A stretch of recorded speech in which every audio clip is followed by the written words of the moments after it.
do? Oh, we're going live.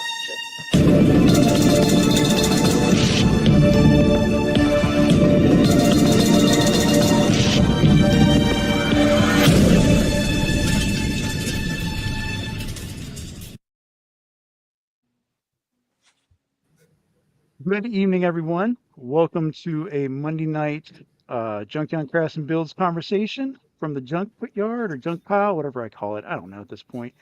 But we got a lot of really amazing guests on tonight, and we're going to have a really cool topic. So let's just go ahead and shrink me down and bring everyone on screen here. Good evening, gentlemen. How are y'all doing? Doing good. Doing good, yeah. Yeah. Happy to be here. All right. Yeah. Excellent. Well, I don't think we need to introduce most of you because we already watch you on YouTube here at least nightly. But just for those that aren't familiar with the channel and stuff, and our guest here, we have right directly underneath me, of course, the man with the chillest voice in the world, T-Man 978. How are you doing, kind sir? Hello, everyone. I am awesomely spectacular. Excellent. Well, for someone who has been on many, many chat rooms for many, many podcasts, and a good friend of mine, and I want to say thank you very much for the piece of mail that I received this evening. But for the first time, well, no, it's not the first time on my channel, but Mr. V. Conley, welcome in How's it here this going? evening, sir. How are Doing well. Doing well. Enjoying the life. Excellent. Well, for one gentleman that we don't need to go too far in, but he has been with us for so long on the Figure Action podcast, but now is starting to trailblaze his own channel. Jordan ExtraZero, welcome back. It is so good to be on a stream with you again. How are you doing, sir? Good to be on with you guys. I'm doing pretty good. It's been busy summer so far, as you know, and it was cool getting together with you guys again a couple weekends ago, working on getting the meetups back up and running, planning one for August. So if you're in the DMV area and you're part of the DMV Facebook groups or TFW, keep an eye peeled because we'll be out there. We'll be in the area putting stuff together, probably in the Maryland area, but I'm trying to get some of the Virginia people to put them together too. But yeah, if you don't know me, I've been in the community for quite some time. I was there from the start of Figure Action. I have my, I resurrected my own YouTube channel, youtube.com/ExtraZero, where it's just Transformers content. And I've been busy, but I've got some stuff cooking. And hopefully as we get into the fall, I'll be able to do a little bit more. But I've got some vlogs up on the channel. And then I'm also on a gaming channel, Gronky on Dogs, with Lethal Lightning. And I do some gaming content over there. And that's a lot of fun. So really just these days online covering Transformers and video games, two of my longest lifelong passions. And just really happy to be here and be part of this conversation tonight. Fantastic. Well, I'm glad to have you on board, as well as another Transformers alum, Mr. Deluxe Baldwin. How are you doing, kind sir? I'm pretty good, man. Thank you for having me on. I'm not going to be like Jordan and take up 30 minutes an intro, but thanks for having me on. Well, I appreciate you coming on tonight. And I'm going to kind of rub the top of this 1/18th scale figure here because I think it's the only way I'm going to get this other guest on. So there we go. Ooh. Ladies and gentlemen, for the first time on Junkyard Crash and Builds, we have it's Chad. Well, hello. How are you doing, man? All I want to say is I apologize to everybody that I was late. There was a car accident down the street, and it turned into one thing and another, and I'm here. I'm sorry. I appreciate all your time. I didn't mean to be late.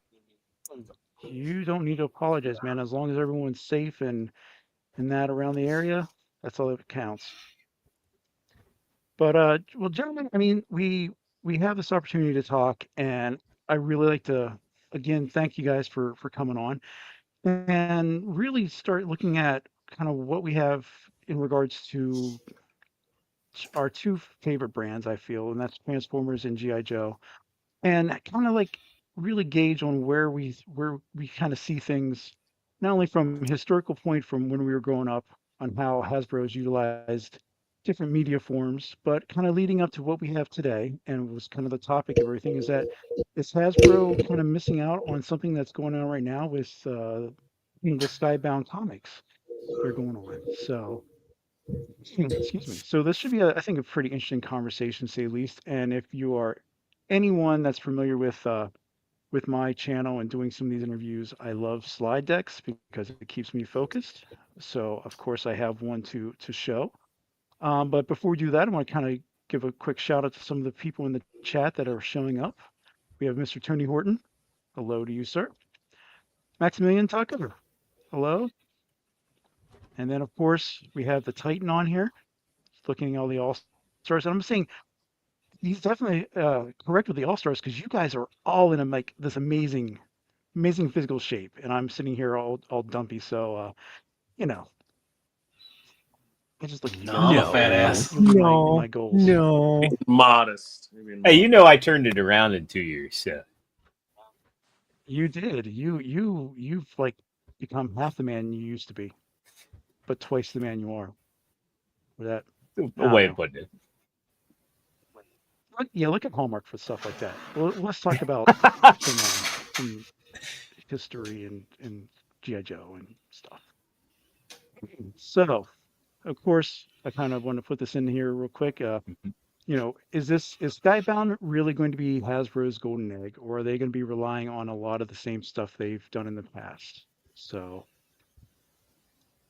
and really what we all have grown up with in the 80s and early 90s is to me, we had two main lines from Hasbro that we kind of lived and breathed, and that was Transformers and G.I. Joe. I mean, is there anything else that we need to say? I mean, for me, it was always going to be one of those two that are in my hands growing up. Is that the same for you gentlemen as well? Where's My Little Pony and Mr. Potato Head?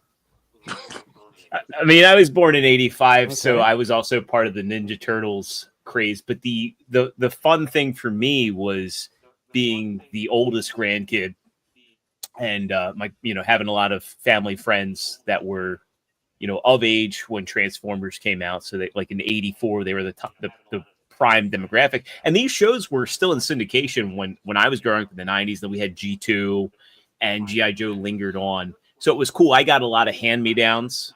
And we didn't have much growing up, so it's funny. Even though Transformers was known as an expensive brand, I got so many figures through hand-me-downs, and the line still going on. And at the time, they had MicroMasters. I was all about those. So yeah, there wasn't a time in my life where I didn't have a Transformer, at the very least, in my possession. Ed, you're an old salt like me with this, and growing up, I'm sure, between running home after school to catch G.I. Joe and, Transformers, maybe that's that something that prominently is in your mind from years past. Who are you calling out? I think you said Chad. Did you say Chad? I'm sorry, Junkian. It's a little hard to hear you. What's that? It's a little hard to I hear was you. You're a asking little Chad. quiet. I'm sorry. I'm like, that's the Me? Oh, I sorry. mean, it's kind of hard to hear you a little bit. So I was born in 77 or 74 as you were. And, I kind of came up with Star Wars in 77, but as soon as A Real American Hero hit in 82, that was also kind of in that lull between Empire Strikes Back and Return of the Jedi. And then when the Jedi figures came out, they all had sticks. So G.I. Joe just really, it hit everything that I needed it to hit at that young age. And once A Real American Hero came out, I was all Joe literally for the rest of my life. I don't need to get into the whole history of it, but to say that G.I. Joe shaped my entire life it's not exaggeration whatsoever. I remember always catching the cartoons of both of these shows, but I will say, I was a fan of the GoBots before I was a fan of the Transformers. I mean, they did kind of hit Western markets first, and Psykill's my boy. But Transformers and Joe, I mean, obviously, right, I'm wearing the Decepticon Cobra shirt specifically for this conversation, but as both brands kind of evolved, Transformers being a handshake deal with the whole, Takara Tomy thing, and Hasbro and G.I. Joe being a completely in-house brand, they just sort of evolved into that peanut butter and jelly thing just over time. I know we're going to get deeper into it, but yes, I mean, I absolutely grew up with both of these intellectual properties. Yeah, good stuff.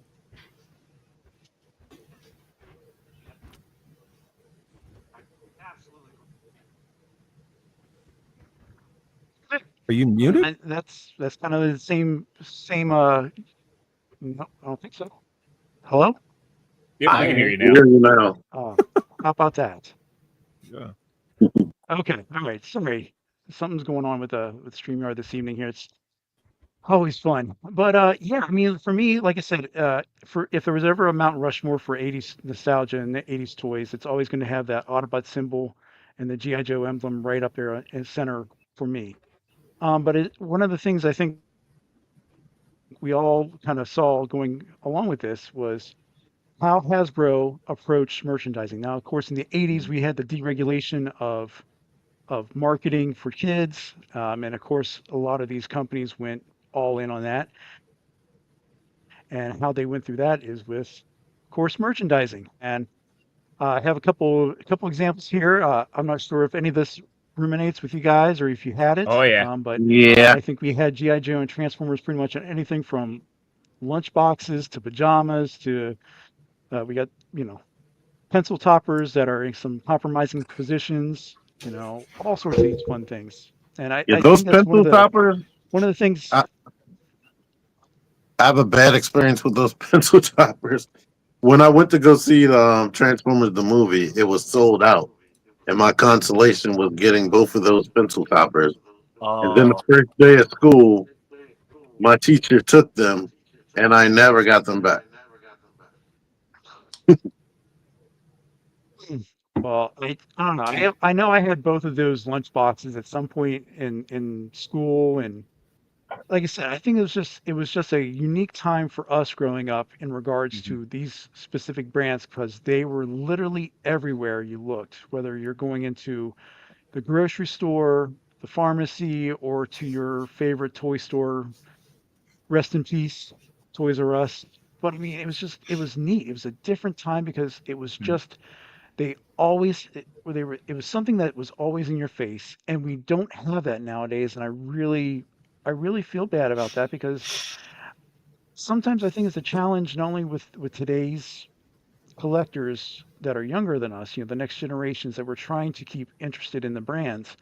They just don't see the same stuff. Yeah. Other than if they're watching something streaming or whatnot. We do kind of have it, but it's like it's strange and different. And now I'm going to sound like an old man, but it's like when you go into Walmart now, I see all the skibbity toilet stuff, and I'm like, really, that's what you're going to merchandise? But again, there's that disconnect, because you mentioned the deregulation in the 80s, but I feel like as the 90s crept along and we got to the early 2000s, a lot of these companies, a lot of the toy companies, and stop me if I'm going, skipping ahead, but I feel like they kind of pulled back and shot themselves in the foot because they didn't want to upset, groups of parents, and ultimately we're in this state we're at now. So if I can add to that real quick, you're absolutely dead on. In fact, these are two examples of metal lunchboxes. So that's the 82 original G.I. Joe metal lunchbox, same with the Transformers. The reason they stopped producing metal lunchboxes was because the Rambo First Blood Part 2 metal lunchbox was the very last metal lunchbox because parents were getting mad and they thought the children were going to use them as weapons. And then we also talk about the deregulation with, Reaganomics and the whole Ronald Reagan era. But you still had ACT, which was an action for children's television, where we got all the PSAs and people like Peggy Charon.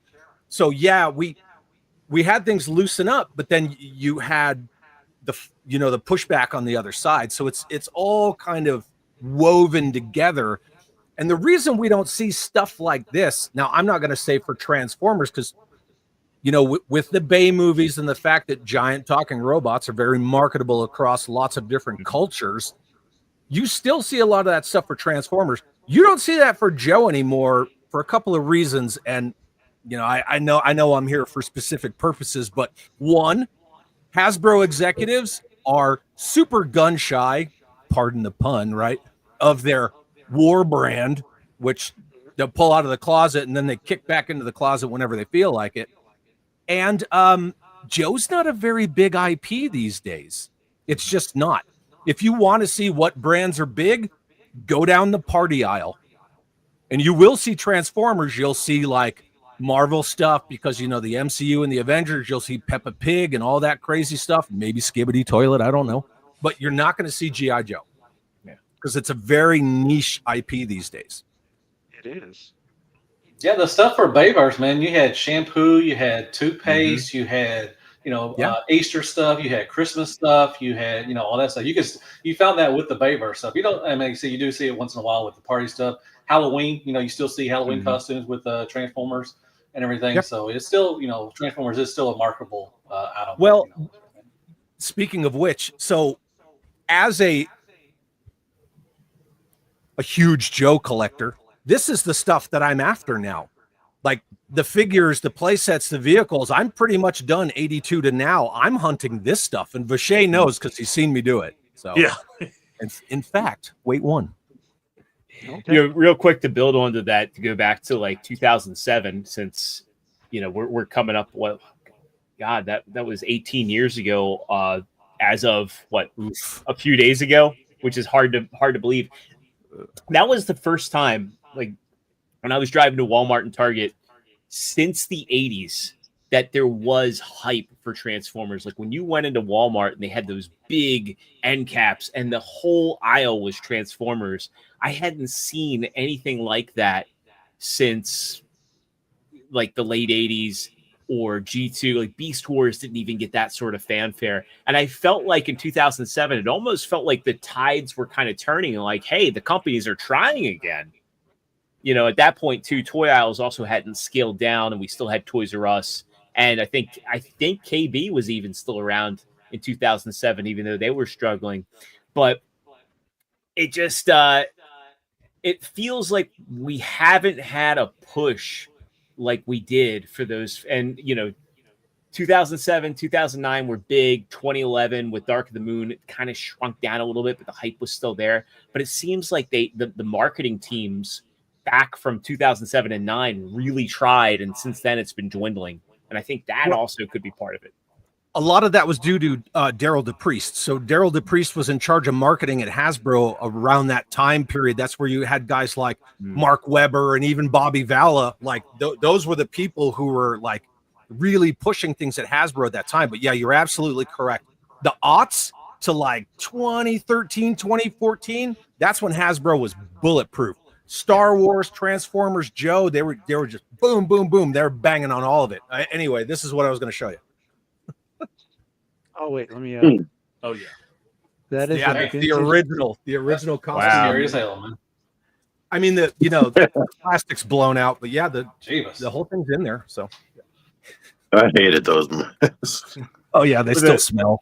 The smock costume too. That's the Yep. DFW. Yeah. Yep. I'm sweating just looking at it. It hurts your face. I was gonna say, you know, tag on to Jordan and to Chad. You know, I'm born in '88, but I remember getting a bunch of hand-me-downs from my older brother, who's 12 years older than me, but my cousins who are a couple years older than me, and that transition of hand-me-downs for G.I. Joes and Transformers, that paved the way for me. Of course, again, grew up in the Power Rangers and Teenage Mutant Turtles, so all those were a combination of things I collected. But I remember when Beast Wars came out, like that was a huge deal. Like that was a huge Saturday or like morning cartoon before you go to school. Watch Beast Wars because how it started, right? Like the Autobots went and they landed in prehistoric time and they became these animals. It was crazy. And so as I got older and my little brother was born, it was okay. We have a little more of that time. But then you had the update of G.I. Joe, you know, 25th anniversary, all those things. So especially Spy Troops, like I collected those. He loved those. So we got the chance to hang out, enjoy that bond and that connection then. Also, as a kid, McDonald's was like also fast foods. They were selling toys in relationship to those brands. So I remember McDonald's had mini Beast War figures, right? And it was like, hey, you got to collect them all. They had like a Stingray, which was like the coolest one to get if you got the Stingray. It was like, oh, okay, you just pop the head off and his arms move. But that was like the thing growing up in elementary school. So they were even advertising again in Happy Meals. Happy Meals were, to me, the first blind box you as a kid. Hey, I hope I get a toy today. I hope I get a Hot Wheels car, whatever. So they definitely moved away from that. And again, I agree. When 2007 hit, that was my little brother's version of Transformers movie. You know, at that time he was 11, but he was like, Dad, we got to go to the movies and see it. So I got off work with my dad. And my dad loves everything, but he was excited to take his sons to go see the Transformer movie like it was me or my older brother. So as I've seen this, you know, in the younger version of it, it is really sad because there's not hype about doing things. Even if they don't do commercials and stuff anymore. As a kid, I remember watching a McDonald's commercial. It's like, hey, here's this newest, you know, G.I. Joe, or here's this newest plane that you can use with your Happy Meal box, you know, back when they constructed the boxes to be play sets as well. So we haven't had that. And I feel like a lot of kids are missing out on that hype. It used to be like Book Fair and, you know, the JCPenney catalog. That's what you look forward to most as a kid. It's not just hype. It's making it feel like an event. Yes. And that was like what 2007 was. It felt like an event. Yeah. I would even throw in Masters of the Universe. That's what got me in. That was my first love was, you know, He-Man. I mean, 82, when that came out, I had tons of He-Man figures. So I would definitely, and we got the new movie coming out. So they're still, you know, still trying to put out stuff and everything. And because they know it sells. I mean, they know that their demographic is that, you know, we're, you know, 30s, 40s, and their 50s. You know, they know what we want. Hopefully they'll make a good He-Man movie. You know, I'm not betting on it, but hopefully it'll be good. And now they just announced, you know, 5 new Transformer movies with Michael Bay. So, you know, they're still trying to, you know, bring in. Did they really announce 5? Yeah, there's supposed to be 5. Is a certain somebody that we might be discussing regarding comic books going to produce? Michael Bay. Is what they Michael Bay and the guy that did Transformers 1, Josh Cooley. But not Lorenzo Di Bonaventura. I hope not. Well, they need to get rid of Di Bonaventura, like all around. Joe, Transformers, everything. Like anymore. Fire that guy into the sun. Get rid of him. Hopefully not. So, yeah. You know what he also gave us?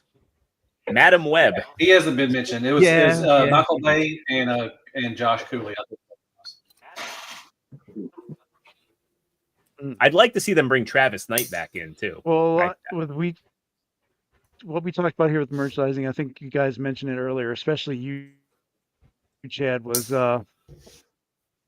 other media presence, which was cartoons and such.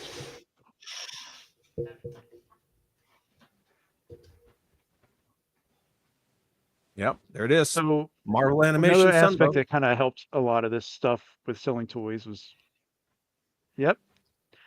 I mean, we had amazing seasons with Sunbow with these 2 cartoons, and like I said before, I remember fondly coming home from school and cracking after school every day. I mean, it was just a lot of fun to watch, and I think what it was is a combination of just amazing characters that we had, you know, not exactly in our hands with the toys, specifically with the Homers, especially when they first came out, but it was that familiarness with like giving these toys, you know, voices and life. I mean, we can't think of Transformers without Peter Cullen and Frank Welker. You know, we cannot think of G.I. Joe without Chris Latta's, you know, high pitched screech for Cobra Commander as he's plotting his next, you know, attempt to take over the world. I mean, these were cornerstones for our generation's. It's the social aspect of it. As you mentioned before, Chad, especially, I mean, they were just all around just part of my growing up and part of my enjoyment, and made me want to go buy more of these figures that were starting to show, especially when for both these cartoons, season 2 just exploded in regards to the number of episodes and number of characters that they were bringing in, and that was in tone line with the release schedule for the Transformer toys. I think as Transformers was bringing more and more figures over from Takara, and then the marketing team and the design team for GI Joe at the time. I mean, Chad, they were just masters of their craft in creating these other characters. Yep. For the Joes and Cobra.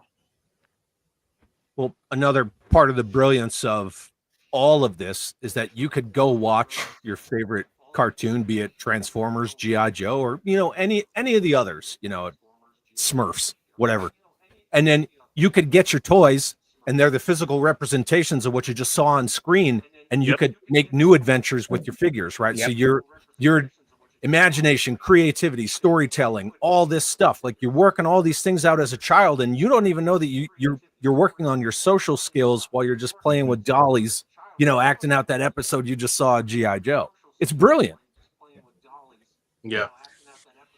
For me watching it. Oh, sorry, Taylor. You can go ahead.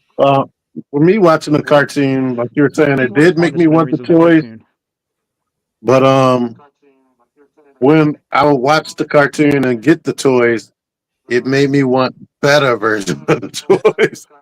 And then I had to wait 20 plus years to finally get what I actually saw in the cartoon. I was going to say too, like the whole imagination. Yeah. Oh yeah, they were terrible. Yeah.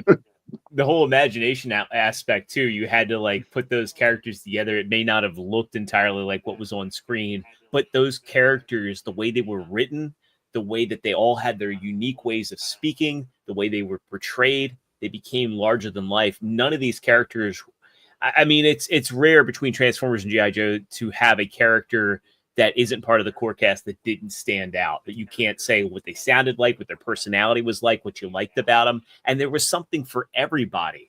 And I feel like a lot of cartoons today, from what I've seen, kind of homogenize characters and they're all kind of like similar. But back then, they all really stood out. I mean, you're not going to confuse Ironhide or Jazz. You're not going to confuse Trax or Sunstreaker. So like you wouldn't confuse you wouldn't confuse Roadblock or Doc or Flint or Duke. They all had their own way of standing out. And then the Rogues Gallery in G.I. Joe, they were so over the top that they were probably the most memorable element, but you still were rooting for the good guys. Like they have a game coming out where it's 5 Joe characters, and 3 of them are Cobra because the Cobra are more popular. Well, and if you think about it, so Chris Latta, he was Starscream in Transformers, and he was, Cobra Commander, among a lot of other things. He was Decompose and Inhumanoids. Fantastic Mr. Burns' voice. Original voice. Exactly. But he was so important to G.I. Joe as that Cobra Commander voice. Nobody ever tried to hear a different voice for Cobra Commander until maybe arguably the live action stuff, but it wasn't really till Resolute where they didn't try to do the Chris Latta thing. Right. Because you can't unhear Chris Latta anytime you see that figure. And it's the same thing, Weller, like all of them, or Welker, all of them important. Mm-hmm.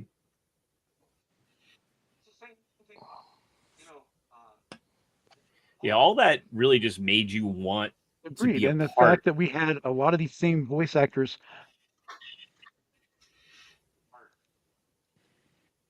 Come back.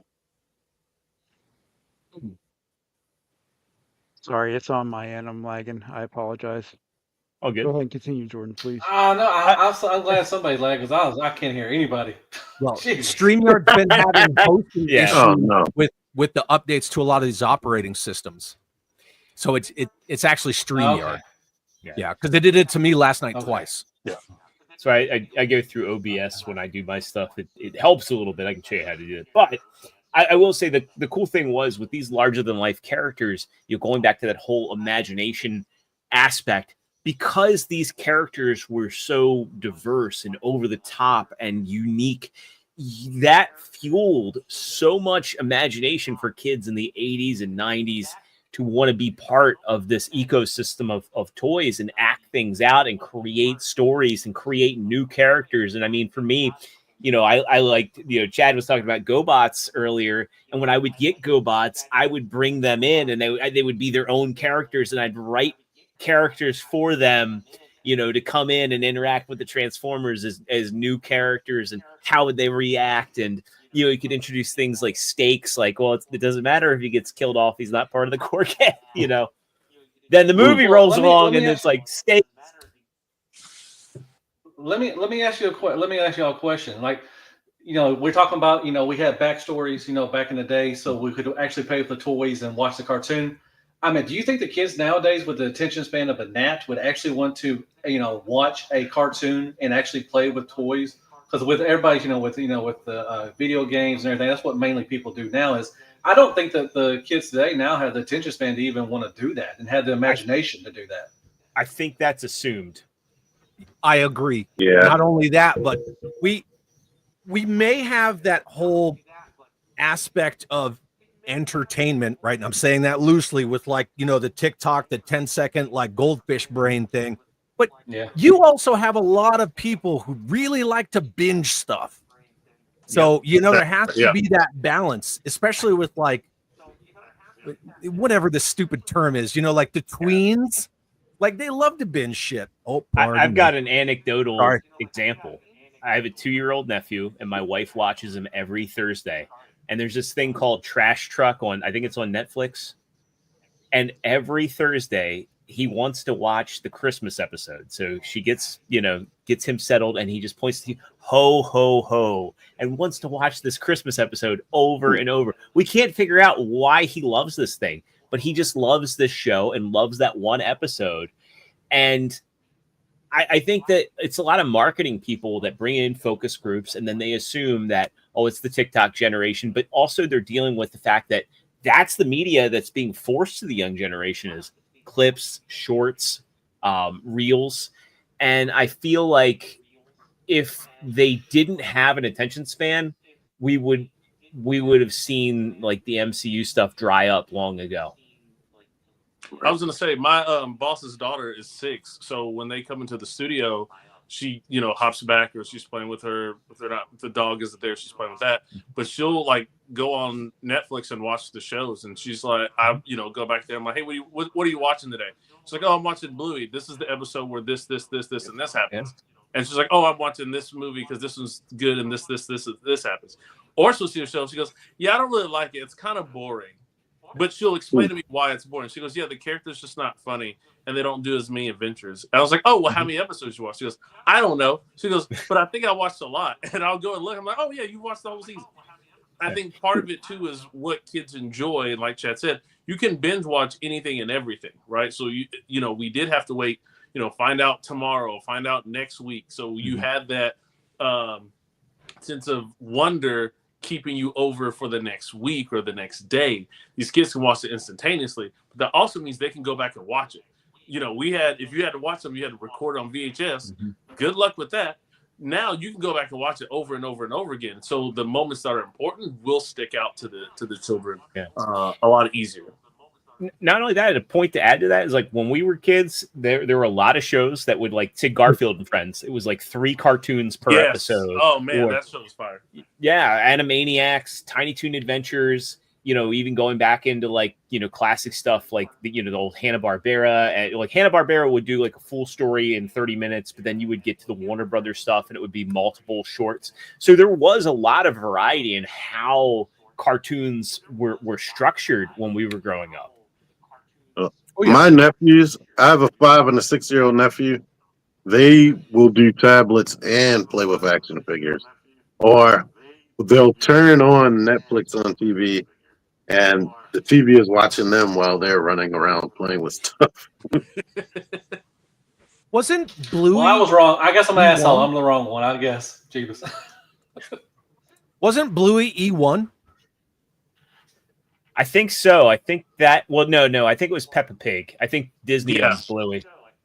Yeah, E1 was Peppa Pig. And that's like one of Hasbro's biggest cash cows. Yeah, that besides magic and They all didn't that. do anything with this stuff Besides when they magic. bought E1.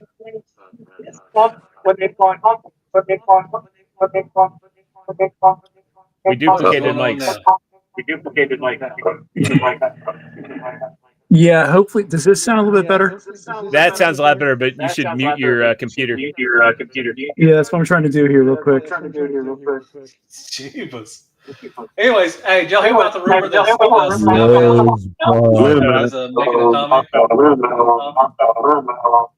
Tommy? All right, hold on. Yeah. The irony Okay. of being named Mike and you can't get your audio right. I know. So we're just going to go a little off script here and without the slides, but trust me, I'm going to just talk my way through it and hopefully make things a little bit easier for everyone because it was frustrating as all hell. So, but I agree with a lot of the stuff you guys were saying, especially about the cartoons and kind of how it endures. With my niece and nephew, we deal with a lot of things in regards to like what they see and what they want to watch. And one thing that was striking is that, you know, there are times where I would put on an old TV show, whether it was, you know, Transformers or He-Man or anything.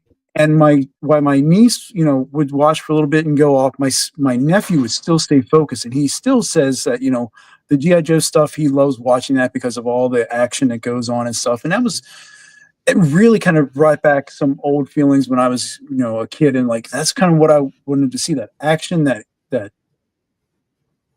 just boy-centric things that came up on the shows. So, but my next, did you talk to Thor at all about that? What's that? So when we had our last meetup, did you happen to talk to Garrett, you know, Thor, about that? Because he's been his son Riker is too, and he's been introducing him to like the YouTube channel, like the Transformers official. And Riker just points to TV, he goes Bobots, and he either wants to watch Transformers 1 on repeat or he wants to watch the original G1 cartoon. And so he just puts them on because he knows what's in there and he knows it's, you know, safe content and it's fun.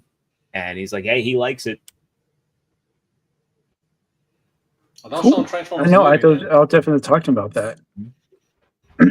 But I think what my next slide I was going to show is, you know, we talked about the original cartoon and growing up, but the thing is that we still have seen iterations of these brands going through the next couple of decades. For the Transformers, some of the episodes or some of the shows you guys mentioned in regards to Beast Wars, Beast Machines. I mean, we had Transformers Animated, Transformers Prime, all covering the same basic premise of their storylines, but just very different takes on the characters with a little, you know, with like a little bit of a twist. And we've seen that also on the Joe side. I mean, with the 90s, we went from A Real American Hero to G.I. Joe Extreme.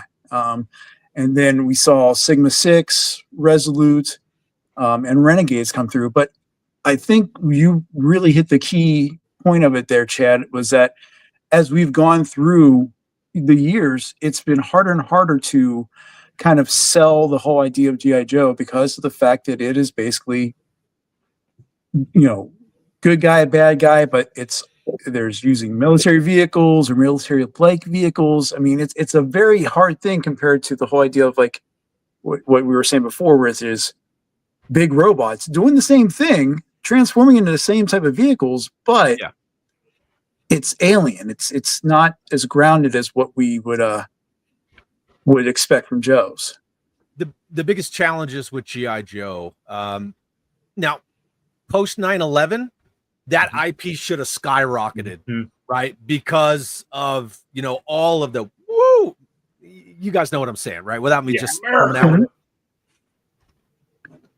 That IP should have skyrocketed. The big thing that kind of weighed it down was that dreaded T word, right? After that kind of an organization really hit home. Now, if you've noticed lately, Cobra is no longer that kind of an organization. They're a ruthless criminal organization, and they did that intentionally. And now with what we're going to talk about, they're kind of reimagining the beginnings of Cobra as an organization again. And I'm here for it. I'm all about it. I don't like classified. Everybody kind of knows that, right? When I show up, they're like, there's a guy who's going to say something about classified.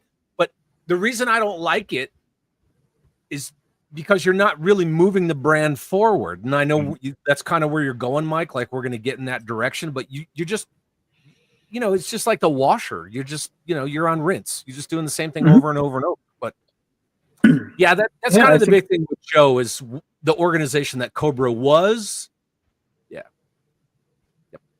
Agreed. I think we've seen that as well. Not only, like I said, through the cartoons and silver screen, but also on the big screen. I mean, we can say good, bad, or indifferent about the 3 G.I. Joe movies we've seen. They've had various levels of impact upon society. Will we see that? Will we ever see another one? Who knows? It's been hinted at, but will we actually have someone to take that on? That's a good question. Snake Eyes did so much damage to the IP. They should have just Batgirled it. They should have wrote it off on their taxes. It just crashed. Not only that, but Classified, Snake Eyes, and the Operation Blackout game were all supposed to come out together, which I'll give them credit, right? They were trying to do like different pillars of media at the same time, but it kind of all fell apart. You had the whole pandemic thing. The movie got pushed back. They had to do reshoots. It happens. But then the toys came out with no media, the game, right? And it fell apart bad. Retaliation, I'll give Retaliation credit. They tried. They really did. That you see Storm Shadow go in the water with 2 blades through him at the end of Rise of Cobra, and in Retaliation, he's just there. No explanation. It's literally like a Sunbow episode, like, hey, didn't I just see you go down in flames? Well, I'm back. So I didn't have issue with Retaliation. And kudos to Channing Tatum for standing his ground on Duke. I'll give him credit for that. I will say too, to your point on the stuff coming out, media coming out with no merchandise, or the merchandise coming out for the media. That's just a Hasbro issue in general that they need to fix. And I don't understand why their marketing and distribution teams haven't had heads roll over that. Because if I were Disney, I would be furious over the fact of that happening with Star Wars, over that happening with Marvel. Early on in the MCU, I think there was a, cart before the horse, because we were getting it on time, but you got stuff like, original, like the original Gamora and Ant-Man that came out that were not accurate at all to what was in the film. Drax was a little off. Yeah. So. Yeah. Nope. But I think that's the key thing you were saying. Sorry. Well, I want to say that's he's on mute though. Mute. Yeah. One of the things I was going to say real quick is, so for me, I wanted to be a music business major in school. One of the reasons why I was very fascinated why certain companies, certain brands, certain commercials use the songs that they use, right? Like, why are, theme songs for us so important? Why did, they use Beef, It's What's for Dinner? Why did they use that chorale to tie that into that? So I think about even growing up as a kid, as soon as you heard the theme song, we were super excited about whatever show we were watching, right? That was enticing. So they not only worked with your visual cues, but audio cues. Again, with Beast Wars, that song was different. Every song, Power Rangers had a theme. Every show back in the day had a theme song. And that was huge in how you viewed and how you even recorded what you were seeing, right? I think Star Wars kicked it off too. Yeah. And what's interesting is with the rise of technology with cell phones, right? Even when we started getting like ringtones into the point where you could like set your ringtone to a specific theme song, that like wasn't a thing. People, for some reason, especially like Hasbro, didn't go, hey, you know what? We're coming out with this movie, Transformers movie. We should probably promote it. And Linkin Park did the title song for that. And people who were fans of Linkin Park are like, oh, this is great. You automatically hear that song and go, that's Transformers movie. And now we all meme it. Yes, yeah. We meme it. So for me, directed by Michael Bay. Yes. So for me, as a former, a non-practicing musician, to me, sound is very important, and that was a huge advertisement for us growing up as kids. The theme songs, you would sing it. You would know when it's time for your TV show. Even the end credits, you would know, hey, the show's ending. This one's about to start. And I feel like Hasbro definitely missed a huge mark in, hey, we need to have a show that has like a theme to where it's not only catchy, you can hear it, you can play it, you can download it on as a song now, whatever. They don't have that either. I think that's a huge role in how people are taking their media. With the kids, again, I'm sure we all heard of Baby Shark. Do you know why that's addictive? Because it's a melody that's very simple and it repeats itself. They just change it. But it works. I think it's called a Pavlovian response. Yes. Is what it is. And that's true. Agreed. That's why this show is still popular. I think this song was way better than the show ever was. Oh, T-Man, you want the best mashup? Sing the Mask theme song, but to the Gem jingle, and you will never get it out of your head. I did that last week, Chad, and you're absolutely If you go, whoa, Mask is truly outraged, and then you're all messed up. That's it, and then you're done. Well, you know what's I think I you want to guys- say. Oh, I'm sorry. No, go ahead, Matt. I'm just say right now, if Hasbro does not do something with the Skybound comics and make a comic, there's a rumor that they're going to do a comics, and I think maybe it's going to go through Prime, which get away from Netflix. I think Netflix screwed the Transformer thing.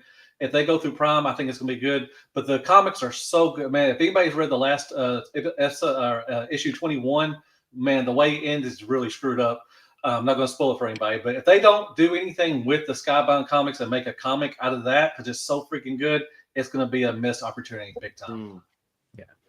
And I agree with you 100%. We're going to get to that as we go through here. But I think you guys definitely hit everything on point from what I was trying to get at, especially with this slide, is that there has been tons of different media that has been going through for the past decades. And some of the things that definitely key on what we're going to be leading up to, because like you guys have said, good, bad, or indifferent, with each one of these iterations, Hasbro has made a line of toys to go along with both of these.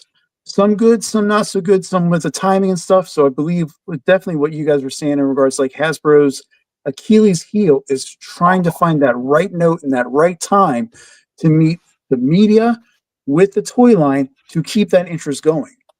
And that's kind of where I wanted to go into the other half of this conversation, and that is their comic lines. Now, again, I'm going back in time for this, but these two comics that I show right here were really cornerstones on helping to sell the brand to kids and adults, because not only do we have G.I. Joe, which came out in 1982 with the first issue,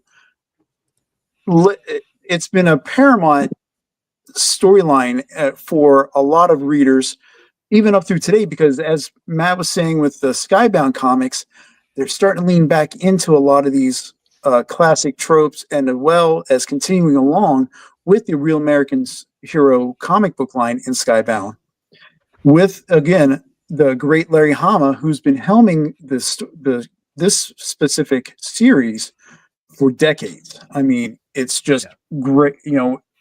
We've seen this as well as the Transformers. We had two successful Kickstarters to create omnibuses and these huge compilations of these original comic book series lines.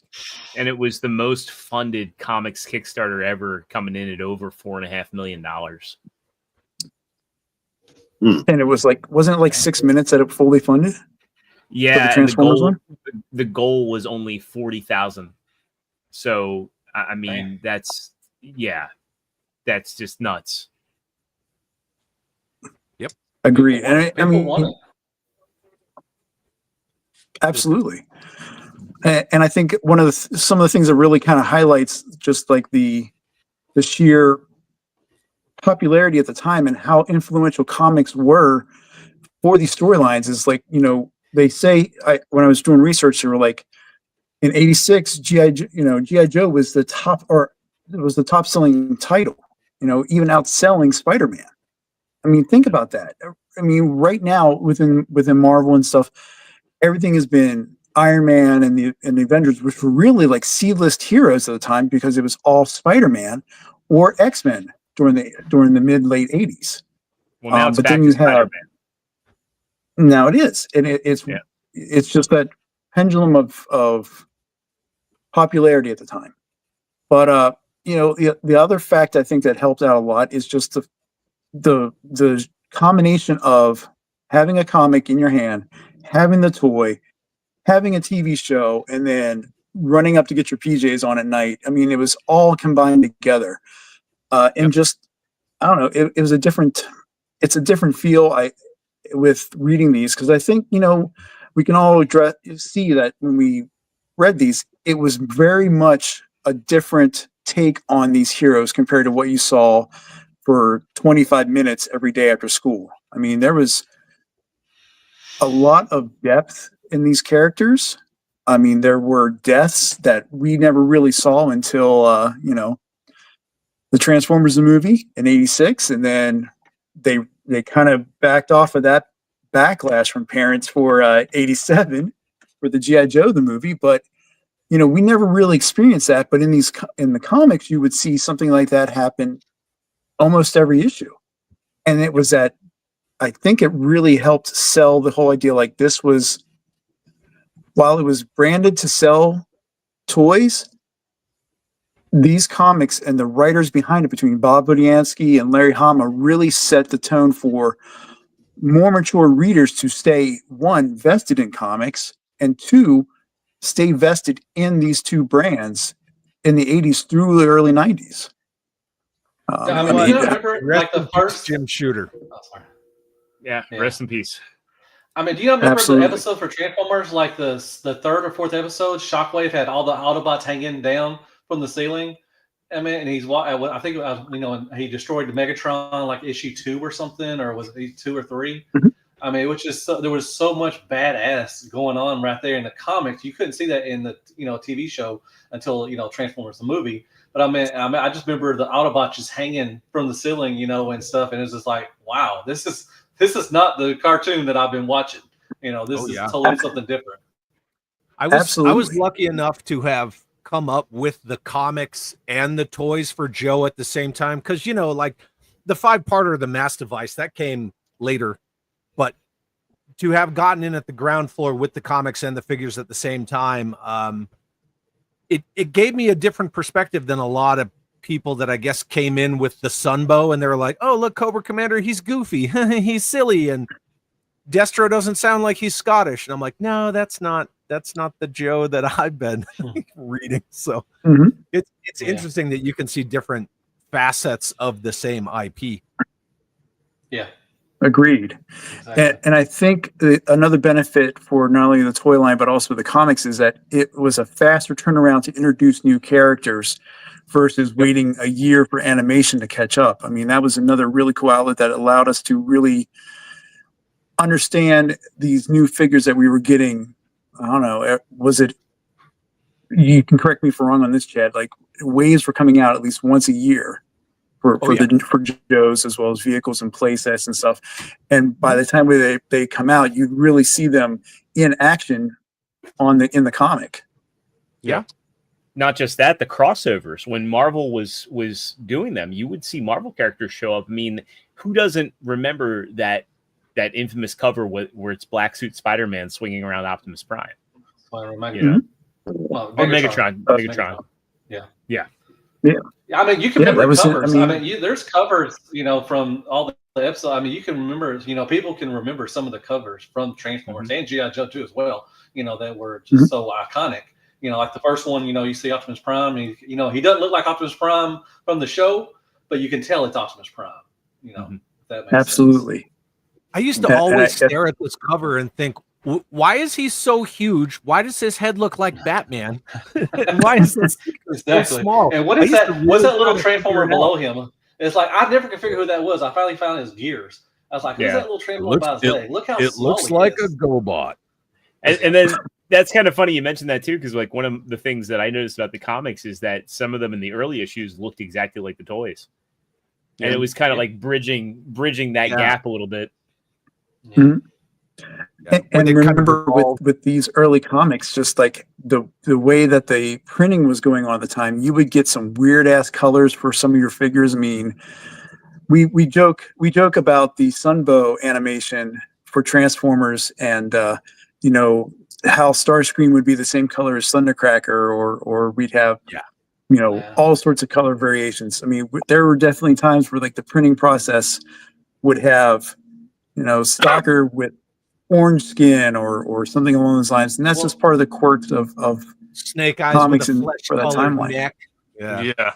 Well, but Remember that's Rat- also, if you guys all remember, that's how we got the infamous, you know, issue 21 silent issue of G.I. Joe, is because they screwed up with the lettering and they just said, whatever, just take it out. And they just took it all out. So You just brought up, I mean, Mike just brought up why I wasn't interested in the comics so much. When I saw what comic books looked like in the 80s, like the artwork, the coloring used to be so horrible to me. And they look so different, it made me not interested in reading it. well, it's funny you mention that, because it did take me a while to get into the G.I. Joe comics because they were so different from what I was seeing with the cartoon. And a lot of my friends from school, you know, when we were talking about it, you know, later on in life, that's some of the things they would always talk about, because we would sit there and you know, look through our comics and, you know, make conversations about things like that. And that was something that was definitely striking, was like, you know, when you see G.I. Joe, you're expecting Cobra Commander to be one way, and, you know, he's something else. And then you read the bio card, and Destro has this accent that, you know, that's not what he has in the cartoon, and all sorts of stuff. yeah, you're like, but Arthur Burkhart doesn't sound very Scottish Lord to me, but yeah. No. I mean, some of the Transformer covers were really. I mean, you know, with the meshing of Ratchet and Megatron together, and then some of the G2, you know, stuff was really just out there. I mean, there were some wild. I think was it Megatron had Prime's head or something, or was holding, or was it one of the Pretenders or something? I don't know. There was some wild stuff in G2 too as well. I mean, some of as far as the comics. And G.I. Joe went through that phase as well, with the inclusion of Ninja Force and all these other sub teams, because Turtles was becoming popular. So everyone had to be a ninja, and, you know, like you're saying there with yeah, that was all Transformers. Yeah. So it's interesting to see how trends kind of shifted across media, and then we will. I was just saying, go ahead. You know, me, the comics. So, I spent a lot of my childhood at the comic book store, which was literally right up the street from my grandmother. So I would get out of elementary school, and I was allowed to walk like to the comic book store, and I'd immediately have to go to my grandmother's. But I remember, I would get free comics if I helped rearrange them in, you know, alphabetical order, issue order, and, you know, order number and stuff like that. So I would be able to take some from home. I remember reading the old school, you know, G.I. Joe comics and Transformer comics and having them. And then I would trade them with my brother, and, you know, he'd give me some of his like Supreme or Spawn comics. But I also remember the impact of what, again, visually, I remember in the 2000s when they had the really gritty crossover of Transformer and G.I. Joe. And they had like Megatron just in that worn out dark gray, almost World War II look, and they had Snake Eyes. I think he was fighting Soundwave. I can't remember what he's doing, but it's like a really, really cool cover. And I was like, yeah, all of the seeing the transition from the G1 covers to even that time, I was like, wow, this is a different look of G.I. Joe and Transformers. But I vividly remember like running to the comic book store and like, oh, I gotta read these just to look at them. They were amazing covers. There's that awesome Snake Eyes comic cover where it's hooded Cobra Commander. I know, don't freak out. He was wearing a hood.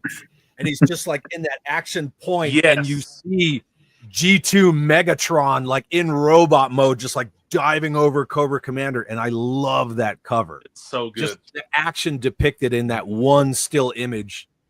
It never gets old staring at that cover. Yeah. Agreed. And of course, we see that transition in tone in regards to both these lines when Marvel canceled these comic book lines, but then we see in the early 2020s, or not 2020s, early 2000s, IDW picks up licenses for both Transformers and G.I. Joe. And like I have here in the little segment, I mean, IDW changed everything in regards to these lines, in regards to the types of stories that they want to tell. It was definitely a different vibe, and it really was cool to see, in my opinion. Especially with like the whole idea of relationships within Transformers. Again, with the relationship that it's gonna escape me right now. Cyclonus and Tailgate. help me out, Jordan. Tailgate. Thank you. The whole concept of relationship across, seemingly genderless robots, but always associated because growing up with them. What's that, Matt? Sorry, I mean that's another part where Hasbro screwed up. MMC put out some of their greatest stuff because they followed the IDW comics, and they put out a lot of great figures. Hasbro should have been doing that too. I mean, we finally got the Hot Rod. I mean, they did a couple, but in fairness, though, you got to remember that Hasbro started with Thrilling 30. They put out a really good Springer. They put out a really good, Brainstorm, and they retooled, Springer into Sandstorm, and they did a couple core class figures, but Hasbro really dropped the ball and left it left it to MMC, because prior to that, MMC was kind of doing like Hearts of Steel and didn't really know what they were doing, and then they saw what Hasbro doing it. Yeah, Hasbro should have kept on doing it. Like you said, that Springer is probably one of the better Springers that's been out forever. Like I said, the Brainstorm, for some reason they hit good on the Voyagers, and everything. So they should have kept on going with the IDW and gave us characters from that and everything. Because MMC did it, and they're some of the greatest figures that in third party history, I think.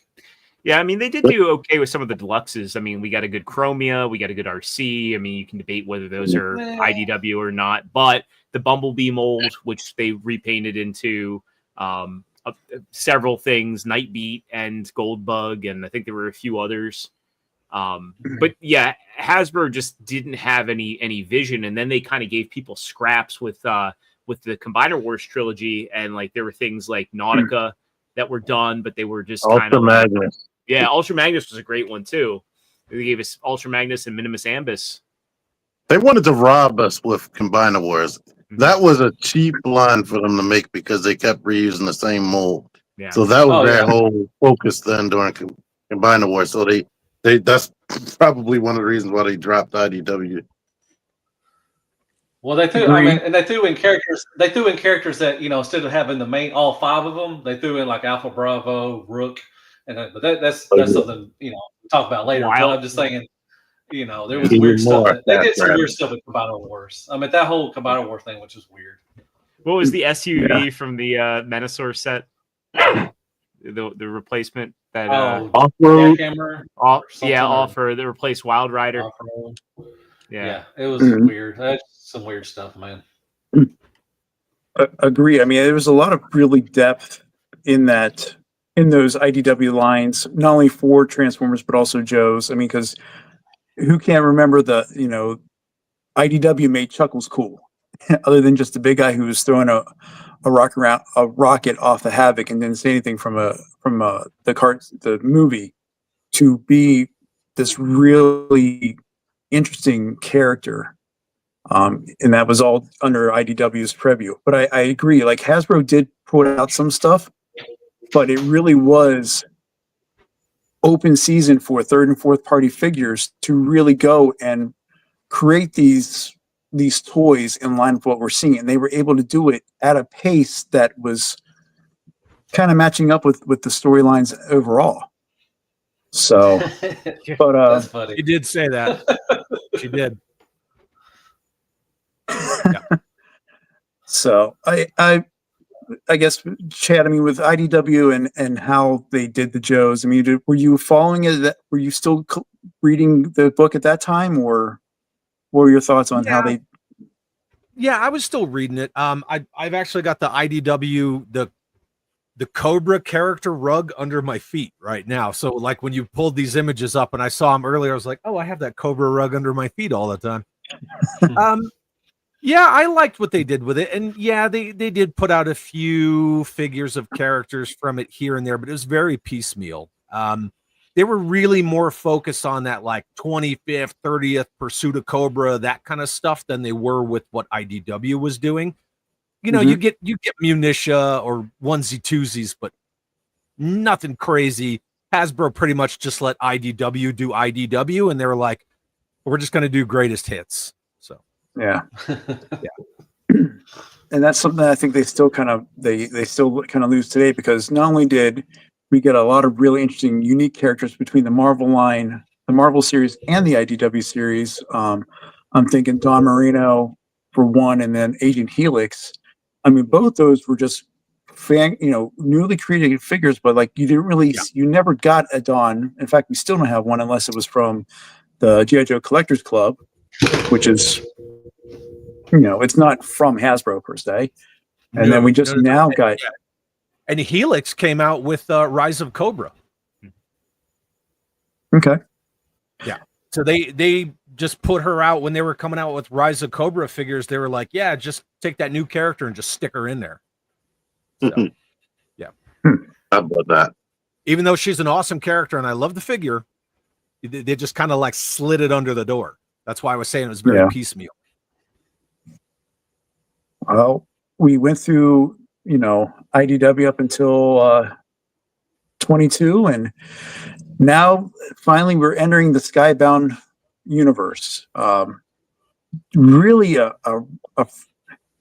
fresh take on stuff that has been done before, in my opinion, because as you guys have said tonight, there's been iterations where we've seen the mashups between G.I. Joe and Transformers, but it was always very much like this one little snapshot. It wasn't really anything that kind of tied them together. And they tried doing that with the movies, but I don't know if it's really going to stick or not. But this is like the first time we really see a smart integration of these two lines in comic book form. And I have to applaud,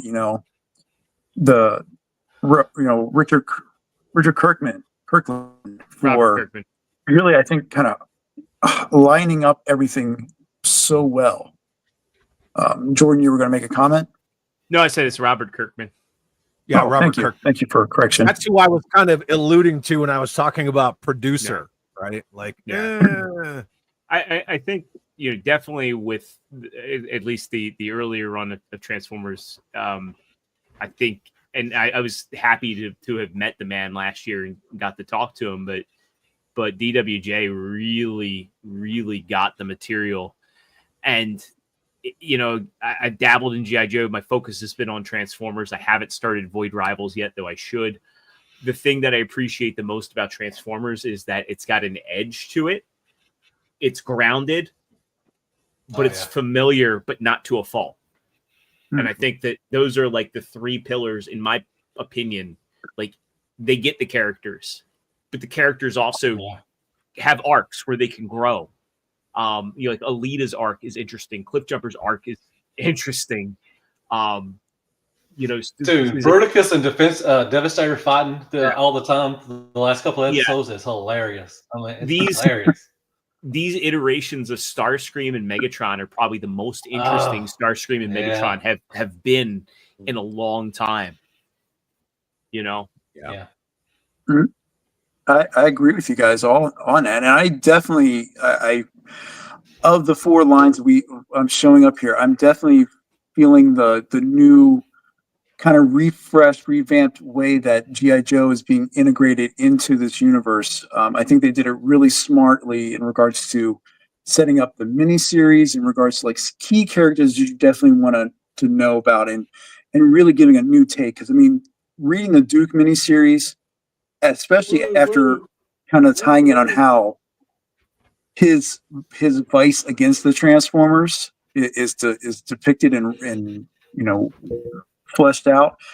It's really a cool take, because I mean, without going into it too much, Duke is in a low spot in the beginning of his miniseries, and he's on a personal quest to find out how his brothers in arms met a bad ending, so to speak, and also really brings in a lot of fan favorites in regards to like how he interacts with Destro.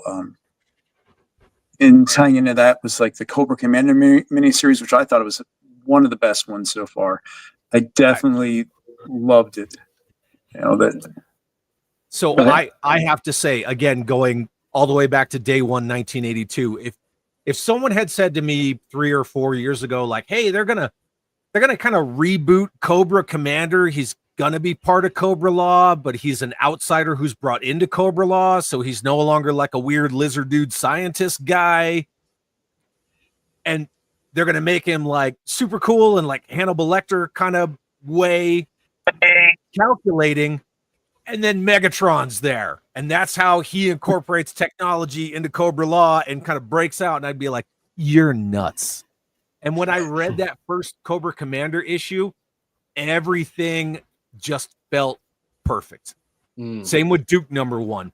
The way that they crafted all of these stories to kind of like weave into a larger fabric, it's brilliant. You read Transformers 2, right? Speaking of this, Transformer issue #2, and you're like, okay. But then you read Duke #1 and you're like, ugh. And it just like it adds to, and they put little Easter eggs. If you know your IPs, when Duke bails out of the plane, instead of a parachute, he's on that little rocket glider thing.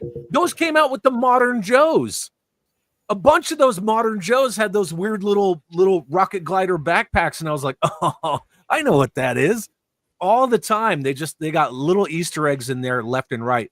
And I gotta say, to all of you guys and to the watcher in the comments, I'm going to talk to Robert Kirkman at San Diego Comic-Con next month, and I know there's supposed to be maybe a panel reveal about this Energon animated series. Or can we talk about that yet?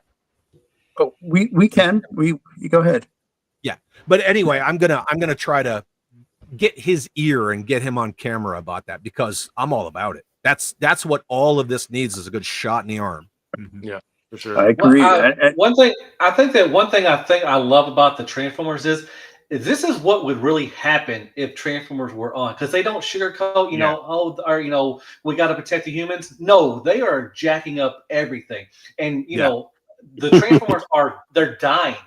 They're actually dying. They're getting killed, and they're going through this, tribulations of stuff and everything. But this is what would really happen if Transformers were here in real life. Yeah. And I love that what they're doing. Man, I hope this series goes on for another 100, issues, whatever. I love it, man. It's so freaking awesome. And that's why I said when I said it feels grounded. It's like, yeah, it does feel like real life. And when I was reading the first few issues, I was like, man, I wish this is what the movies were. Yeah. Mm-hmm. Yeah. Yes. I'm sorry. Please go ahead. I had a thought. What's happening in the Transformers books? It's a thought I had. Like, if Transformers were real or Decepticons were real, it would be terrifying. Like, let's say you're walking on the side of Target, and a car transforms into a robot, murders you, and then transforms back into a car. Nobody would know. It's like this version of Starscream, the way he likes to torture humans. Yeah, I never wanted Starscream dead so much. They make a sound. They make a sound. They said they make a sound or something, like a blop or something, a bloop or something. Yeah. Come on. So you can see aspects in the very first Bay movie. I know we kind of touched on that a little bit.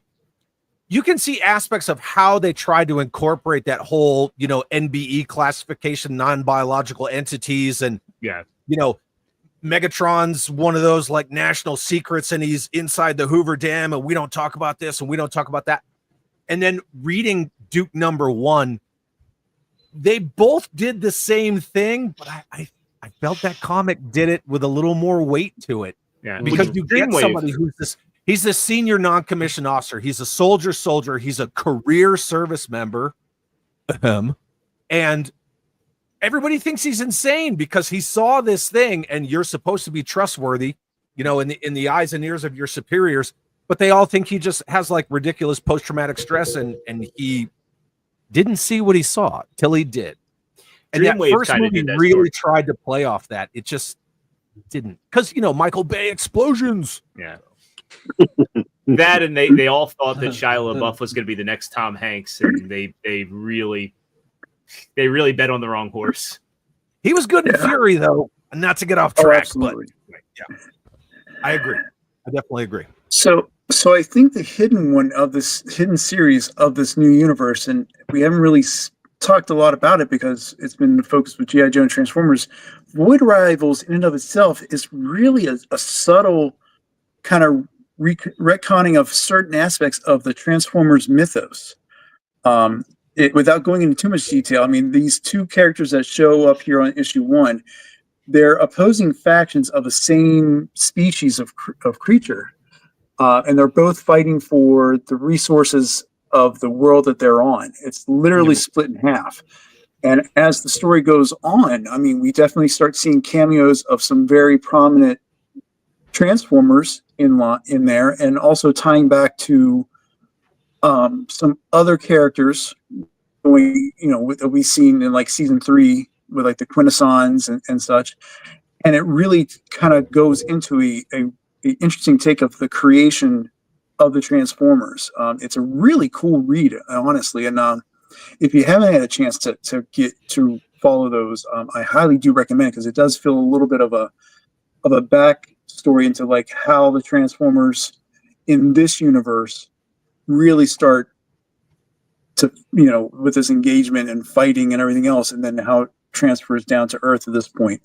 It's a really cool aspect. Plus, I also love the fact that we are still getting Larry Hama's continuation of A Real American Hero.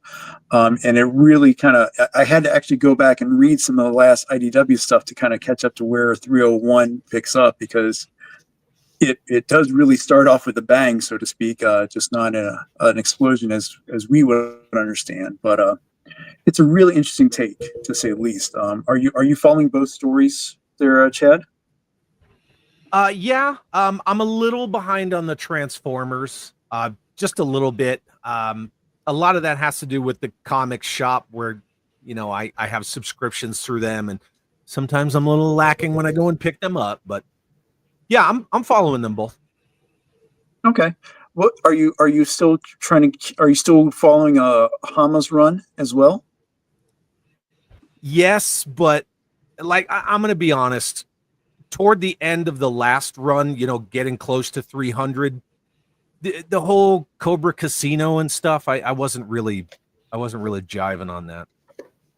Okay. Yeah. No, I'm kind of sticking on the Energon stuff right now. The Duke and getting the Baroness, and Hawk is a colonel again, and Baroness, she's not Anastasia de Cobre, she's Cicerovna. It's so hard to say that. I kind of like they just sort of bumped it.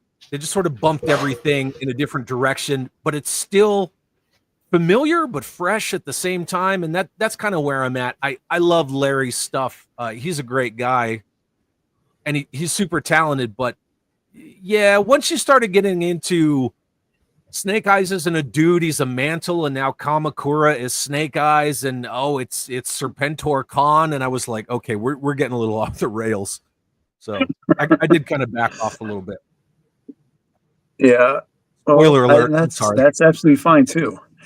But I think this is the pressing question that we kind of talked about as well, is, with this, even though starting out so soon, I mean, with the first issue of this universe started in 23 with with Void Rivals. The main question is, where are the toys? I think there's enough interest, because looking at the sales of the Skybound universe, they have been the highest rated comics amongst the big three, whether you're talking Image, DC, or Marvel. These are continuously getting reissued and getting sold out. But is Hasbro seeing this, and are they utilizing this golden opportunity? And I kind of have a couple talking points for that right now.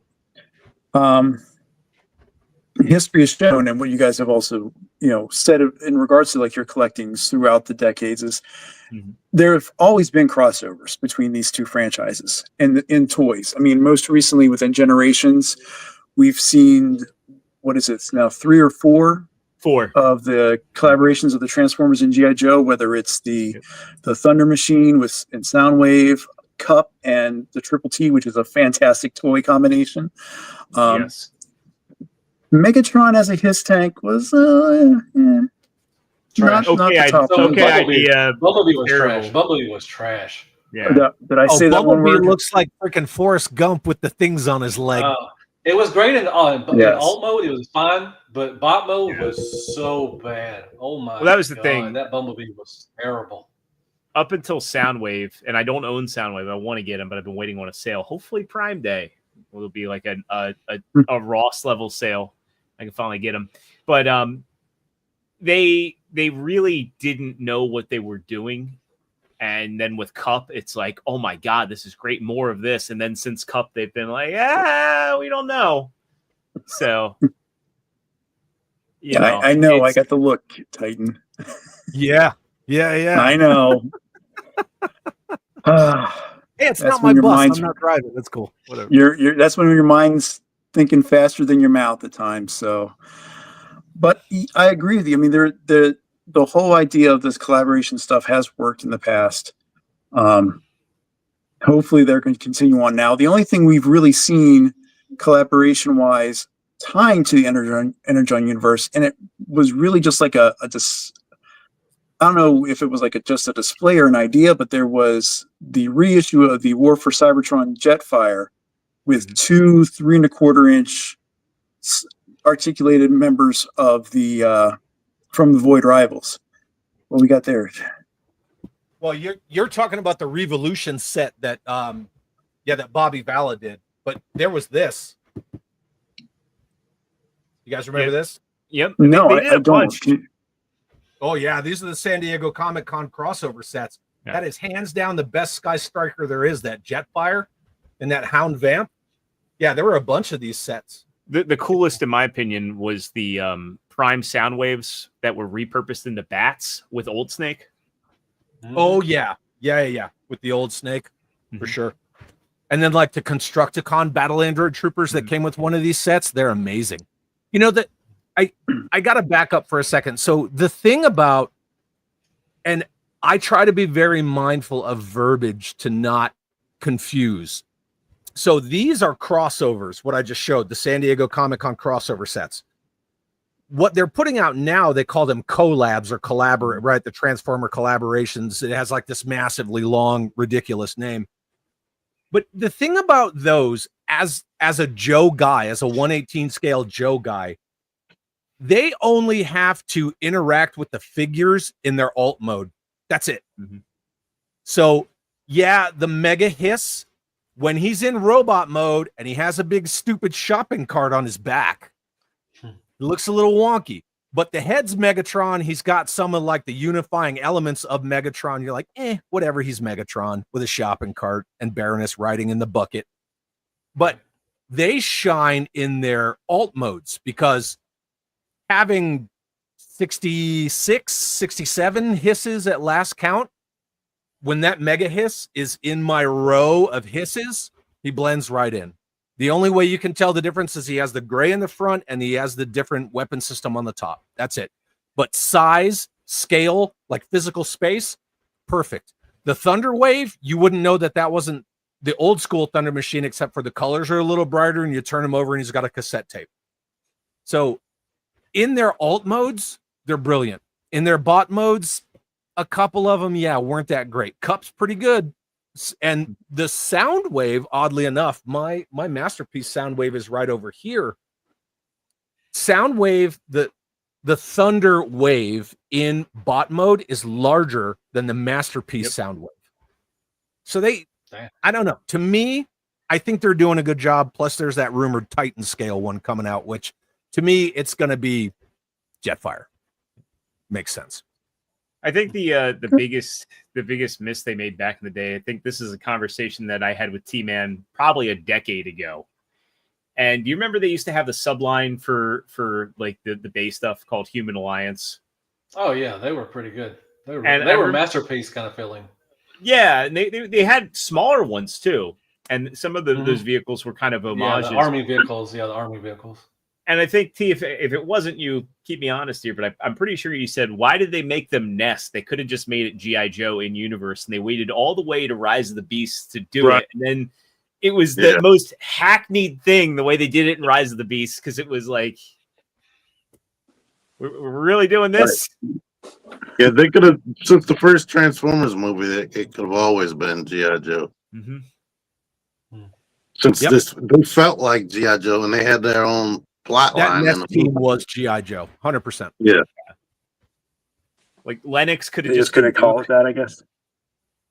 They own it. He could have been Colonel Hawk. Yeah, he could have been Hawk. Duke. Whoever. Well, I think moving on with the other part of this here is, we see, at least from the writers, Josh Williamson saying that there is a definite connection between the comic books, and he's, specifically talking with the classified series in regards to like some of the designs and such. And I think that's kind of where, the classified team is kind of in that limbo area, because they started the classified line basing it off of the, the more modern, like the video game style, and people hated that. Then they bounced into full nostalgia mode. I mean, both feet in, and that's been going great. But then they also, as they continued on with delivering more characters, they started putting in those little tweaks, and that's where they've been saying that, Skybound's kind of working in integrating those modernizations into the comic book line. Night Force. Some of the ones coming out right now, especially with the last issue of G.I. Joe, we see Raptor, and he's definitely not looking like he's wearing a cape of feathers. He's got that full mechanized wing set, coming across, and we start seeing these little peaks of things that kind of lie in with the classified line, but they're kind of like not able to. I don't know. I don't know if they are ready to go, if they're actually going to go full bore into this new universe or not. I mean, we had Mole Rat, where they had like some of the Night Force figures, and they're kind of tying it into Dark Energon, so they kind of dip their toes a bit, but then step back. They get so far, and then they kind of recoil from it. You can see the design of the Hiss. That's definitely the classified HasLab Hiss, things like that.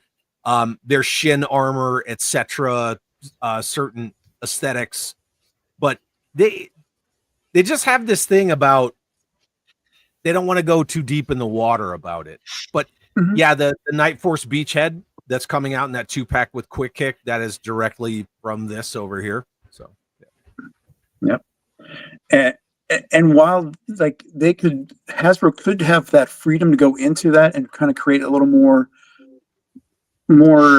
variations of like these beloved characters to kind of go with Skybound, I think on the opposite end, I mean, we say it here, the characterization in the Transformers line, they're very much in regards to like the G1 cartoon. Like we've seen deviations before of like Optimus Prime and stuff, but like this iteration of storyline, I mean, they're definitely they're not dealing too far from the Holy Bible of how Optimus Prime's supposed to look, how Megatron's going to be, until you get to that episode where he gets his backstory about how what his transformation modes go into. Is there a way they can start? Would you see them modernizing any of these characters in the Transformers line? Well, for sure, Jordan or Matt. Yeah, for sure. They've already announced that they're going to be doing comics for Studio Series in 2026.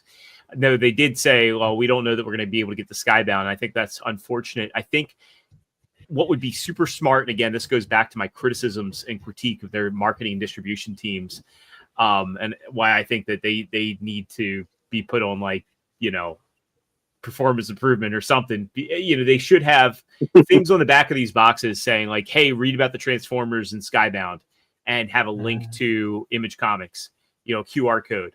They can easily do that for some of these characters, like reissue Cliff Jumper, like a lot of the stuff from like the Siege, Earthrise, Kingdom. You know, they can repurpose a lot of these existing mold studio series and just give them slightly different decos or, you know, slight cell shading. We're seeing people now chomping at the bit to get replacement arms for their Optimus Primes, their Studio Series 86 Commander Optimus Primes. We got DNA Designs come out with one. We got a KO company that's already got one out. You know, I think Hasbro is leaving a lot of money on the table. New Age, yeah. And not only that, but there's an officially licensed one coming out with the 3.0. So it's just crazy to me that Hasbro, as a first party, leaves the money on the table, and they would let, you know, because I know that I'm planning on buying that Optimus. I already own the mold, but I want it just for that arm. And I feel like they're leaving a lot of money on the table when they have easy redecos. I mean, you know, the Studio Series 86 Megatron, like somebody already figured out that he has like the gun tank mode.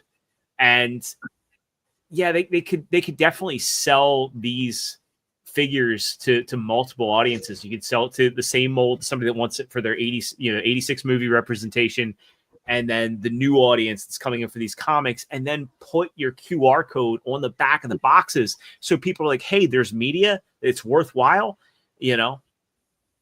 I think Hasbro is DNA Designs. They probably are. I've heard rumors, man. I mean, it's the perfect thing. You know, they don't want to, you know, put it out, but then I think they're like DNA Designs and all that stuff, everything, and they're making money just hand over fist. Just, you know, because I know the, you know, DNA Designs, all them, they just, you know, the mouth starts watering whenever they get a new line of Transformers, because you know there's going to be gap fillers, there's going to be extra pieces that need to be for the Transformers, so you know they get excited. So I would not put it past Hasbro to be actually the third party companies that are doing that stuff. I was asked, isn't Hasbro claiming to like move into gaming? Like, isn't that their new? Yeah. Oh yeah. Yeah. Their CEO is a former Microsoft guy, and you know, look at the current state of Microsoft in their gaming division. Say no more. The reason why I asked is it's very interesting that Hasbro has yet to go. You know, again, we grew up as kids. Kenner and all those have the booklets of every single brand that was out there, so you could look and collect.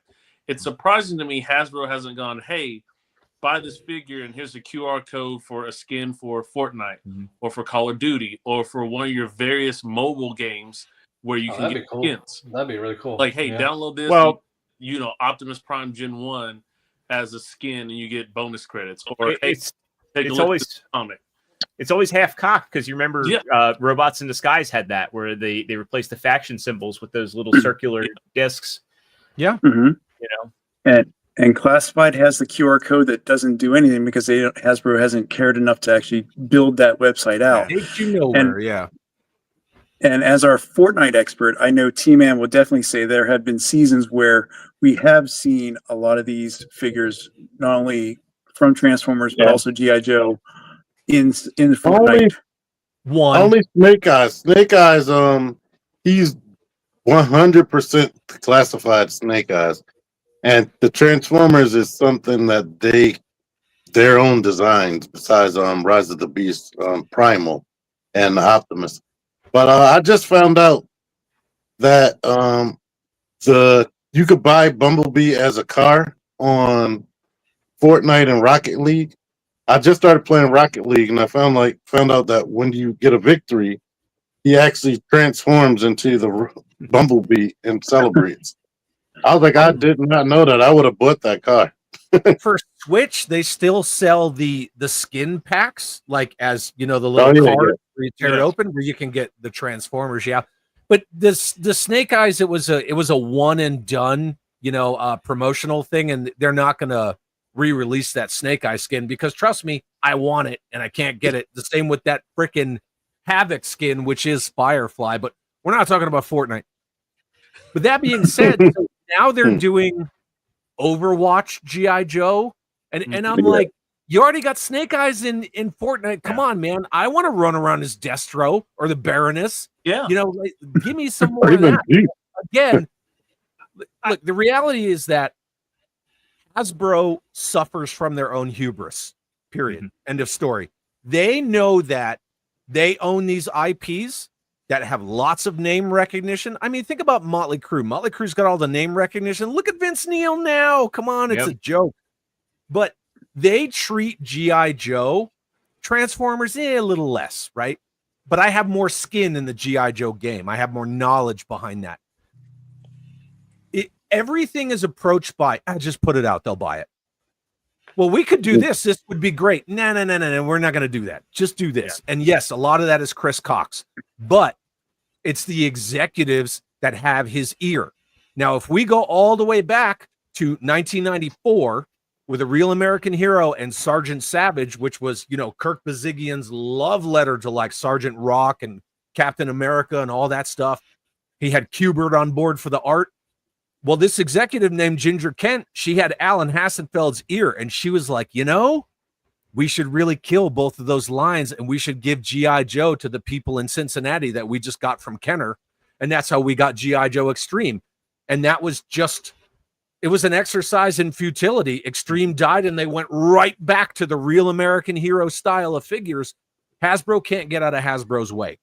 Mm-hmm. This stuff would sell. It would do gangbusters.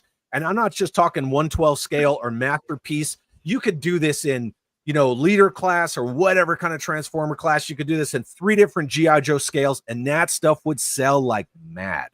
But they won't. They won't, because molds cost money. And they're all about reward, not risk. Yeah. And not I only think that. That's where... Oh, go ahead. I was going to say, not only that, it's just, they could like I was saying, they could repurpose so many of these existing molds, but it's like when they do it, I mean, look, we're getting merchandise now for games that came out over a decade. Well, not over a decade. Well, no, yeah, over a decade ago, because we're getting War and Fall Cybertron. War was 2010, Fall was 2012, and then Devastation was 2014. So yeah, we're getting toy lines for games that you can't even buy anymore. So it's like, where's the marketing synergy? Why are it's cool that we're getting stuff for Devastation, and I like that. I love Devastation, but you can't buy that game. They haven't worked out the licensing. Why are they not creating this market synergy? Like, hey, we're going to re-release it HD, $20 a game, or buy a 3-pack. It's just they're in this business of this nasty business of leaving money on the table. We got Reactivate toys for a game that got canceled. And then they were so good too. They were great. Those 4 were great. The Starscream and Soundwave and Prime was really good, and Bumblebee. That was I was hoping we'd get some more from that. Yeah. And now we're getting something from Saber. We don't know what it is. It could be G.I. Joe. It could be Transformers. For all we know, it could be a spin-off of Magic the Gathering. But if it is Joe or Transformers from Saber, Saber is one of the hottest game studios out there right now. And having Space Marine 2 and all of the goodwill behind that, all the other big projects Saber's developing, if they don't have the marketing synergy with this game, with this release, because Saber's going to put it out on time. They're not a studio that's going to flounder. They know how to stay on time and on budget and deliver something that's a polished experience. Hasbro is going to probably Hasbro with that new game. Yeah. A friend of mine was talking. What would have been cool is, back in the day before Battlefront 2 got crazy, a Battlefront game where you had either as Transformers or, because they have the Gundam games, as Transformers or even as certain G.I. Joes. Like, that would be cool if you got to pick your team and, normal deathmatch or normal, guard the base. But it's like, there's plenty of things they could have done over the years. Even now, other games coming out and other genres coming out. I'm playing that Mech Plus game, and I'm like, this is really fun. This is an amazing game, and the mechs do transform, and they have different weapons and different. Oh, Mecha Break. Yeah, Mecha Break. Sorry. Do that. It's fun. It's fun. I'm not like delving into it a whole lot because I don't have time, but I'm like, this is this would be cool as another game where you could transform into vehicles. And I was like, Transformers would be great for this, but they're not going to do it. So. They have been throwing Transformers on random games. Like, we got Angry Birds Transformers, Minecraft. They're in like random games that have no publicity. Like, it's like one of those like mobile games where you're like a horde. Mm-hmm. Yep. I forget what it's called, but y'all know what I'm talking about. Yeah. Yeah. You could send Bumblebee and Optimus out there. The way you get them is so difficult. I just gave up. And I think a lot of this is as you guys have been talking through this portion of it, it's just like there's a lot of things that Hasbro could be doing, but they're just either stepping on their own feet or they're just taking forever. And what's different, I think, this time with the Energon universe and what we've seen in the past, or what has been growing more within the toy collecting world, is that people aren't waiting anymore for Hasbro. They're going to start doing stuff on their own. Between the rise of 3D printer hobbyists, customizers, utilizing parts from other lines to make these figures what they want to be in their collection. Hopefully, this is being seen across from Hasbro, and like, really they need to step up their game, because I mean, I can definitely see at some point someone creating a 3D print of Starscream to put on top of the HasLab Hiss. It's not a question of if it's going to happen, it's when are we going to get it, and hopefully those files aren't going to be cheap so I can print a copy of it myself. Like you said, third-party companies have been making replacement arms for Optimus Prime forever and a day, and I know we had a question up earlier here from I think it was the Watcher, who was asking how he got how Prime got Megatron's arm. You just have to read the comic. It happens very early in the story. Basically, as Transformers, they add parts back off and on. So as a way to continue surviving in the fight, he finds this attachment. So and support the book. Yeah, not just the 3D printers. You have a company like Fansabi, which I love Fansabi. I love the fact that they're a company that's not trying to compete with the other third-party companies. They're not even really trying to compete with Takara. They're just kind of filling in the gaps like third parties used to do. Pretenders. They're trying to do Pretenders and stuff. And with them, they're now, you know, their second G.I. Joe vehicles coming out, and their first one was really well received from what I understand. And they did a repaint of that one. You know, they did the Tiger Force repaint. You know, as a convention exclusive. It's just interesting to see. Like, it's like you would think that if you're seeing all the success with third parties, you would want to step your game up and you know, deliver more to the fans. Instead, you're just leaving money on the table. The one thing I will give Hasbro credit on is that they're really good with reissuing figures these days.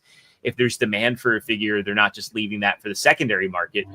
But well, you know. when I do my news segments, you know, used to it would be a couple here and there with 3D printing, but I guarantee you now it's probably about 25% of my news is now. I guarantee you 5 to 10. You know, we always ask, you know, where's third party going to be in 5 years? Where's 3D printing going to be? I guarantee you that later on, like 5 years, if I'm still doing news, I guarantee you it's going to be about 50 to 75% of what my news segment will be is 3D printing stuff. And we see that now through our friends like Larkin's Lair and Fire Talks. I mean, adding 3D printed add-ons to these existing retail items. And, you know, I can tell you, there's numerous sites that have STL files that recreate a lot of these vehicles that we love from G.I. Joe in a classified scale. And again, you know, speaking of add-ons, I'm going to do a quick shout out here to Suka. He does some amazing add-on kits for classified vehicles. Suka's amazing. Suka is it's great stuff. So really good. If you're looking for add-on kits, check out Suka's Etsy store. I'll put it in the description, and I'll have another video up here soon of some other add-on kits that I picked up for some of my vehicles. But I guess the question is, you know, will we see these iterations of toys coming from Hasbro?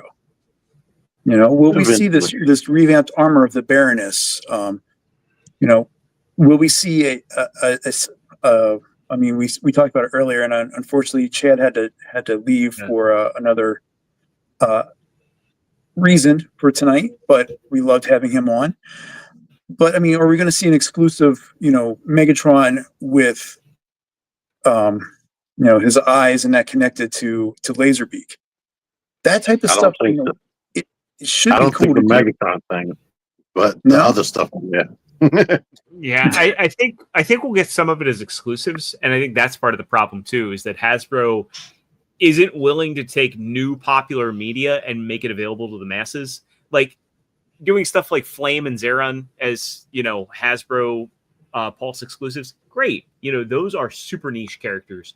But when you look at the book sales for this stuff, and they're going to lock you know, that Void Rivals Jetfire set, they're going to lock that behind STCC, or is that, I think it's either STCC or PulseCon. It's one of the two. STCC. Yeah, STCC. Yeah. They're going to lock that set behind a convention. I think that's a fool's errand. I think that, you know, having that set go out and be a little bit more available, make it, you know, something that people can go into like a GameStop and buy, maybe do a small solicitation to Target for their collect, you know, dude. Yeah. Dude, if Hasbro does not do this, is a great thing to do. The two you see, the Prime and Megatron, if they do not do a 2-pack of them like that, as you know, battle damage and Megatron missing his arm, that's definitely a miss. Third party, somebody, you know, please. Yeah. That would be an awesome 2-pack. I would love to. They've done a blockies of that Megatron. I've shown it a couple times. Looks really good. If they don't do a 2-pack of that together, come on now. And Starscream as a his tank, like Mike just said, you know, somebody's going to make one from 3D, you know, 3D printing. Yeah. That'd be a perfect. That would be. I would definitely, you know, that'd be definitely in my collection. I would love to have that. I got to get ready to head out here in just a second, but to tie into that, one things I was thinking about, they have free comic book day, right? Hasbro could really do something incredible and go, hey, free comic book day, we're actually going to put one of these comics out with a figure, and you get the figure for a discount, right? Well, that'd be cool.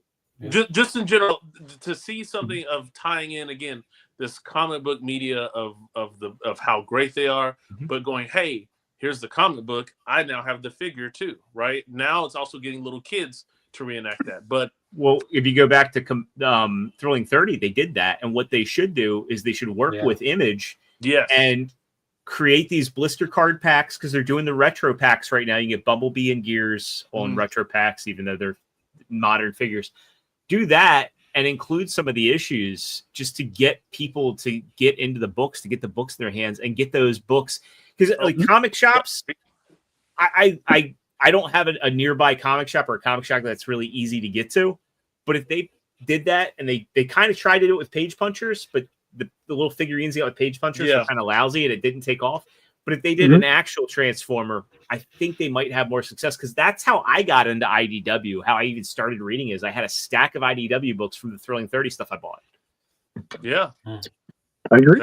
That's a great idea. But guys, I got to head out. Appreciate it. Nice meeting you, man. Nice meeting you.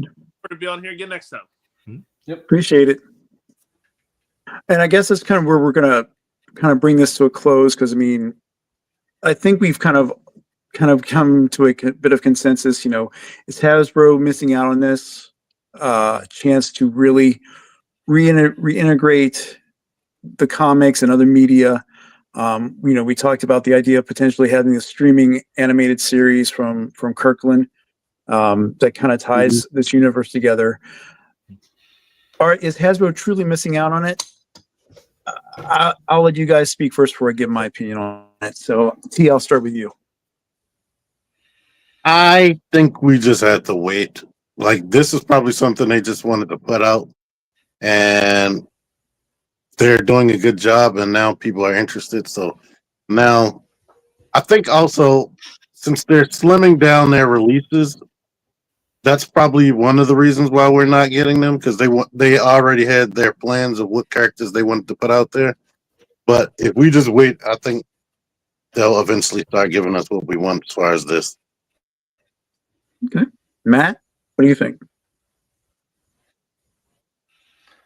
Oh yeah, Hasbro's always missing out, man. I always used to say, man, my channel used to be Hell Hasbro, but man, I got away from that a long time ago. You know, I still buy Hasbro stuff. I even got, you know, a Hasbro toy in today. I think they're doing great with the 13 Primes. I'm liking where they're going, except for the Star Convoy, that was trash. But other than that, it's been pretty good. I think eventually, like T-Man said, I think we'll, you know, they already have, you know, their stuff set up for like 2027. I think they've already shown off stuff for that. So, you know, it takes time, you know, 10, 15 years, we might get some stuff from Skybound. They might be on issue, 100 or something like that. But it would be cool to get it. But yeah, they are missing out by doing it. But like T-Man said, they've already had their stuff set up, you know, since, you know, a couple years ago. You know, they already had a set, you know, mindset. They didn't know that Skybound was going to be this well received, I'm sure. So they already had their stuff set up for what they had for a couple years. and we'll just have to wait, and see, and everything. Jordan? Yeah, it's apparently like an 8-month pipeline from what Evan Brooks had said, from when a figure is designed to when it makes it to retail, and that's like on the lower end. So to Deluxe's point, yeah, if they didn't foresee the success, then yeah, it's going to be a while. But as I mentioned, they can bring in a bunch of repaints, they can do a box refresh. There's a lot of stuff they can do in the here and now that wouldn't cost them much more and would be low risk and I think high reward. When we started off this episode, we talked about why these brands resonate with us so much, and it's really boils down to one thing. It boils down to the fact that we care. Like, we care about these franchises being here with us, for them to continue, and I think most of us care about them outliving us.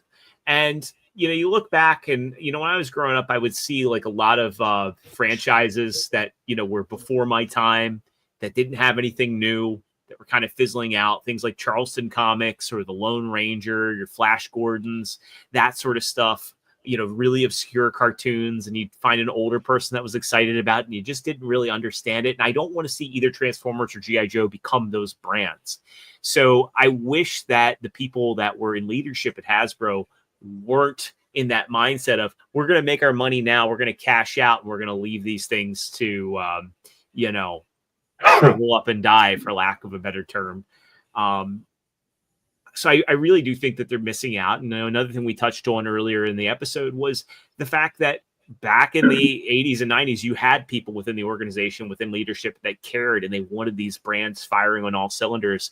And I think it's just unfortunate we haven't seen anybody with that passion remotely touch these franchises since like the early aughts, since like the 2007, 2008, 2009 time period.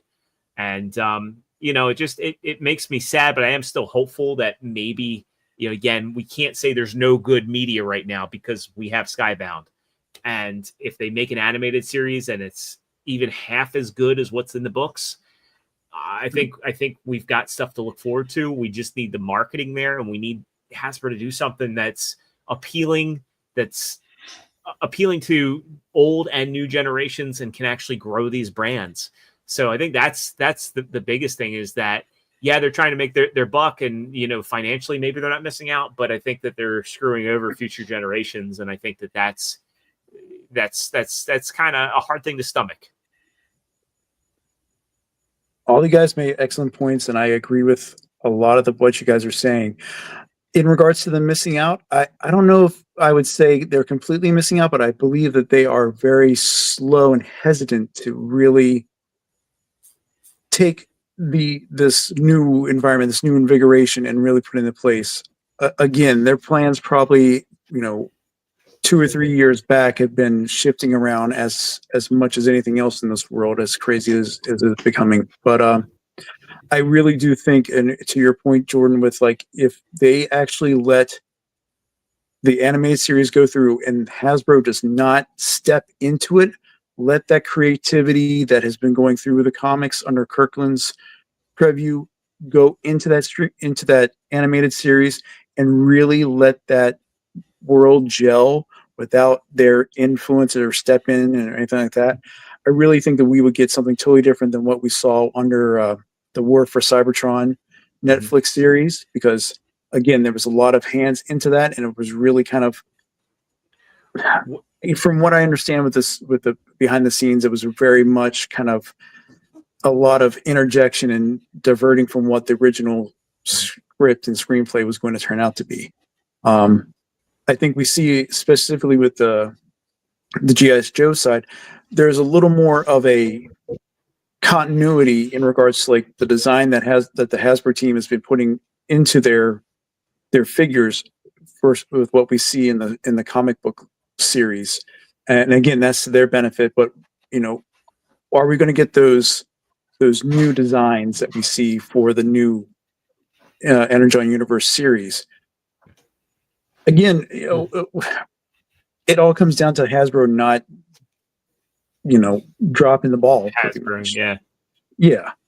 I just, another thing too, I hope if this is adopted into an animated universe, I hope that they don't just say, hey, we just want Invincible's audience, that really mature audience, because You know, I think back to a little show that came out, and I think it was was it 94, called X-Men, you know, where they took the Claremont run, or actually, no, it was 92 when X-Men came out. And they took the Claremont run and they adopted it for television, and they didn't pull as many punches as you would think. And they took something that had, you know, layered source material. There was nuance to it. There was stuff that, like, if the kids were watching, might go over their head, but they didn't like totally censor it. I would like for them to take that and apply it to this. And that's going to require a lot of balancing. It's going to require some, you know, finesse, but that's where I'd like to see. I'd like to see this be adapted and become the X-Men and Spider-Man cartoons that Fox had back in the day for a new audience. Have you watched X-Men 97 yet? I haven't yet. I've heard it's really good, and I feel really bad for Bo DeMaio. What you're describing, like, they definitely aged it up to beyond what the Fox show was, but it's nowhere near on the violence and cussing and sex level of Invincible. Yeah. I mean, with X-Men 97 is kind of a different story in the sense that they're like, yeah, we left you all on a cliffhanger, and, you know, you guys are old now, so you're the ones that are going to care about this. Whereas with this is a unique opportunity to retell Generation 1 and G.I. Joe and, you know, new things with the Void Rivals. This is a whole new opportunity that I feel like they need to seize. They need to seize for the future of the brands. I agree with you guys completely. And that's kind of really why I wanted to have this opportunity to sit down with you guys. Because again, not only do I appreciate and respect every one of you guys that was on here tonight because of your experience, because of your passion, but because you love this brand and you want to see it, you know, continue on, not only for us old farts, but for, you know, a way for the new generations to start really appreciating these characters and understand why we love them so much, you know, leading into, you know, our mid-late 40s, 50, you know, parts of our lives that we still want to collect these things, especially like grabbing little pieces of plastic, you know, like I can't tell you, like, you know, it's cool to like see something like this in your hand. And you're like, oh, I remember, you know, the cartoon where this guy, like, when they're in a trap, and his whole idea was he sat down crisscross applesauce and like zenned his way to an answer. You know, it's so wild. And, you know, I'm hopeful that for a resurgence of things. So I think there was a lot of stuff in regards to media fatigue. You know, we talked, you know, there's been discussions about the superhero fatigue and stuff, but I think this year we've got two strong offerings in regards to Superman from DC, and, you know, Fantastic Four hopefully is giving people some hope, you know, from a time where things were really on a downturn, and it was more like preaching versus just telling a good story with some amazing characters that have decades of lore to go with, you know. And, you know, we saw a resurgence, like you're just saying, Jordan, with X-Men 97 and kind of not sugarcoating what happened in the original series, but giving us that continuation, that feel where it does feel like we went back in time and it's just the next season, you know, not something completely new. And I'm hoping that, you know, Hasbro will grow into understanding what the collectors and the fans want, and we'll see that in our hands here in the next year or so. I'm making new fans, because you can't just sustain on the collectors. You have to give people reasons to remain fans, and I think that's, you know, there's really something big to that. You know, I agree, because nostalgia only goes so far, like you guys are saying, you know, and there's only so many other ways we can enjoy things. But fresh blood is what we need to continue on with our hobbies and our passions. But that's kind of the whole thing with tonight. So I'll let you guys have the final word. I mean, I appreciate you guys coming on and putting up with the technical issues, which You'll see you're me beat frozen myself right later now, after the by the stream way. on it. But gentlemen, I mean, you guys have your own. You guys have your channels. Anything you want to plug here before we go? I'll give the floor to you. I'll start with you, Deluxe. Yes, Deluxe. Oh, thanks for having me on. It was an honor to be on. You know, I'm a boy amongst men. You know this. You know, I'm just a little lonely little YouTube channel, but I appreciate you having me on. I had a great time. I love the mixture with the GI Joe and the Transformer thing, because I don't know a whole lot about GI Joe. You know, I had them as kids and everything, but I just, you know, I had the classified stuff, but I sold all that away. But no, I put out stuff all the time. You know, I love Transformers. I review from Legends to Masterpiece to knockoffs to Chug to everything. And just got some stuff coming up, and I'm trying to do some new stuff as well. Always trying to reinvent my channel. So like I said, thank you so much for having me on. It was a blast. I had a great time. Thanks, Todd. All right, Appreciate thank you it. so much for coming on tonight and everything. T, what do you got going on? Y'all know that I do reviews on everything. Eventually, at some point, when That's I'm a not great figure. doing, That's a great Yeah. figure. when I'm not doing a live stream, I will be filming one of these. But my eyes are heavy as shit right now. I'm not filming enough. So just stay tuned. Stay subscribed. Yeah, I do appreciate you coming in clutch for me tonight. I mean, it's always a good time talking, and I know it seems like we talk every day, but you know, having the opportunities to see each other on things like this has always been a big plus. And speaking of seeing people on, Jordan, man, again, I miss this. I miss our conversations on a weekly basis. Yeah, they have some more crossovers. I need to get more guests for my channel, but I've been busy lately, as you know, and just did a whole bunch of holiday cooking, and You gotta get pictures. I do, and we'll be doing more meetups in the near futures. Again, if you're on any of the DMV Facebook groups for collecting, the Syndicate's not really a DMV group.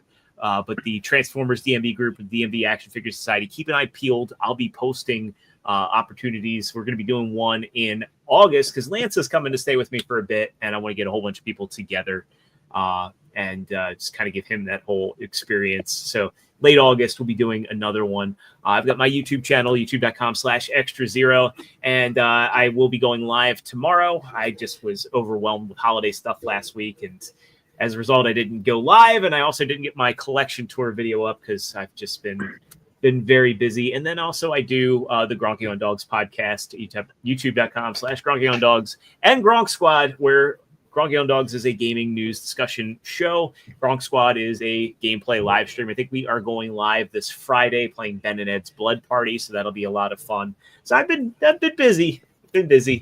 But yeah. Yeah, that's about it for me. Hopefully, I get my video edited on Thursday because I'm excited to show people where my collection room is these days. I mean, it's been in the basement, but I mean, the stuff I've added to it. I finally got my Amiibo up. I got my gaming figures up. I've got my Transformers mostly organized. My shelves are a little cluttered, but hey, that's the price you pay when you've got a lot of stuff. So, yeah, Absolutely, and you know, I can't wait to see the new additions to the collection because I know T did a walkthrough video. Was it a year or 2 years ago? Looking through your collection. Like 3 years now. I think it was 3 years. It was 2023 when we had TM reviews over. Okay, so I'm sure there's been a ton. Like you said, there's a ton of changes, and you know, I'm going to get some stuff put together here. You know, as busy as things are in everyone's world, it's just this is kind of a nice escape, and I need to make more of that time into my schedule. But I got some stuff coming up. Definitely get some more Valiverse stuff coming through. I got to catch up on my Joes and do my retrospectives because that's always a fun way for me to really enjoy the figures. Is kind of looking back across the different media and different toy lines and such. But I also love doing things like this. This is actually like what really gets me going is having conversations, talking about the toys, talking about the history, and talking about how it, you know, means to us. So again, I want to thank you guys for coming on tonight. I want to thank everyone who's been in the stream with their comments and stuff. I really do appreciate it. But on that note, I'm going to say goodnight to everyone and enjoy your collection. So thanks again, gentlemen. Have a good night.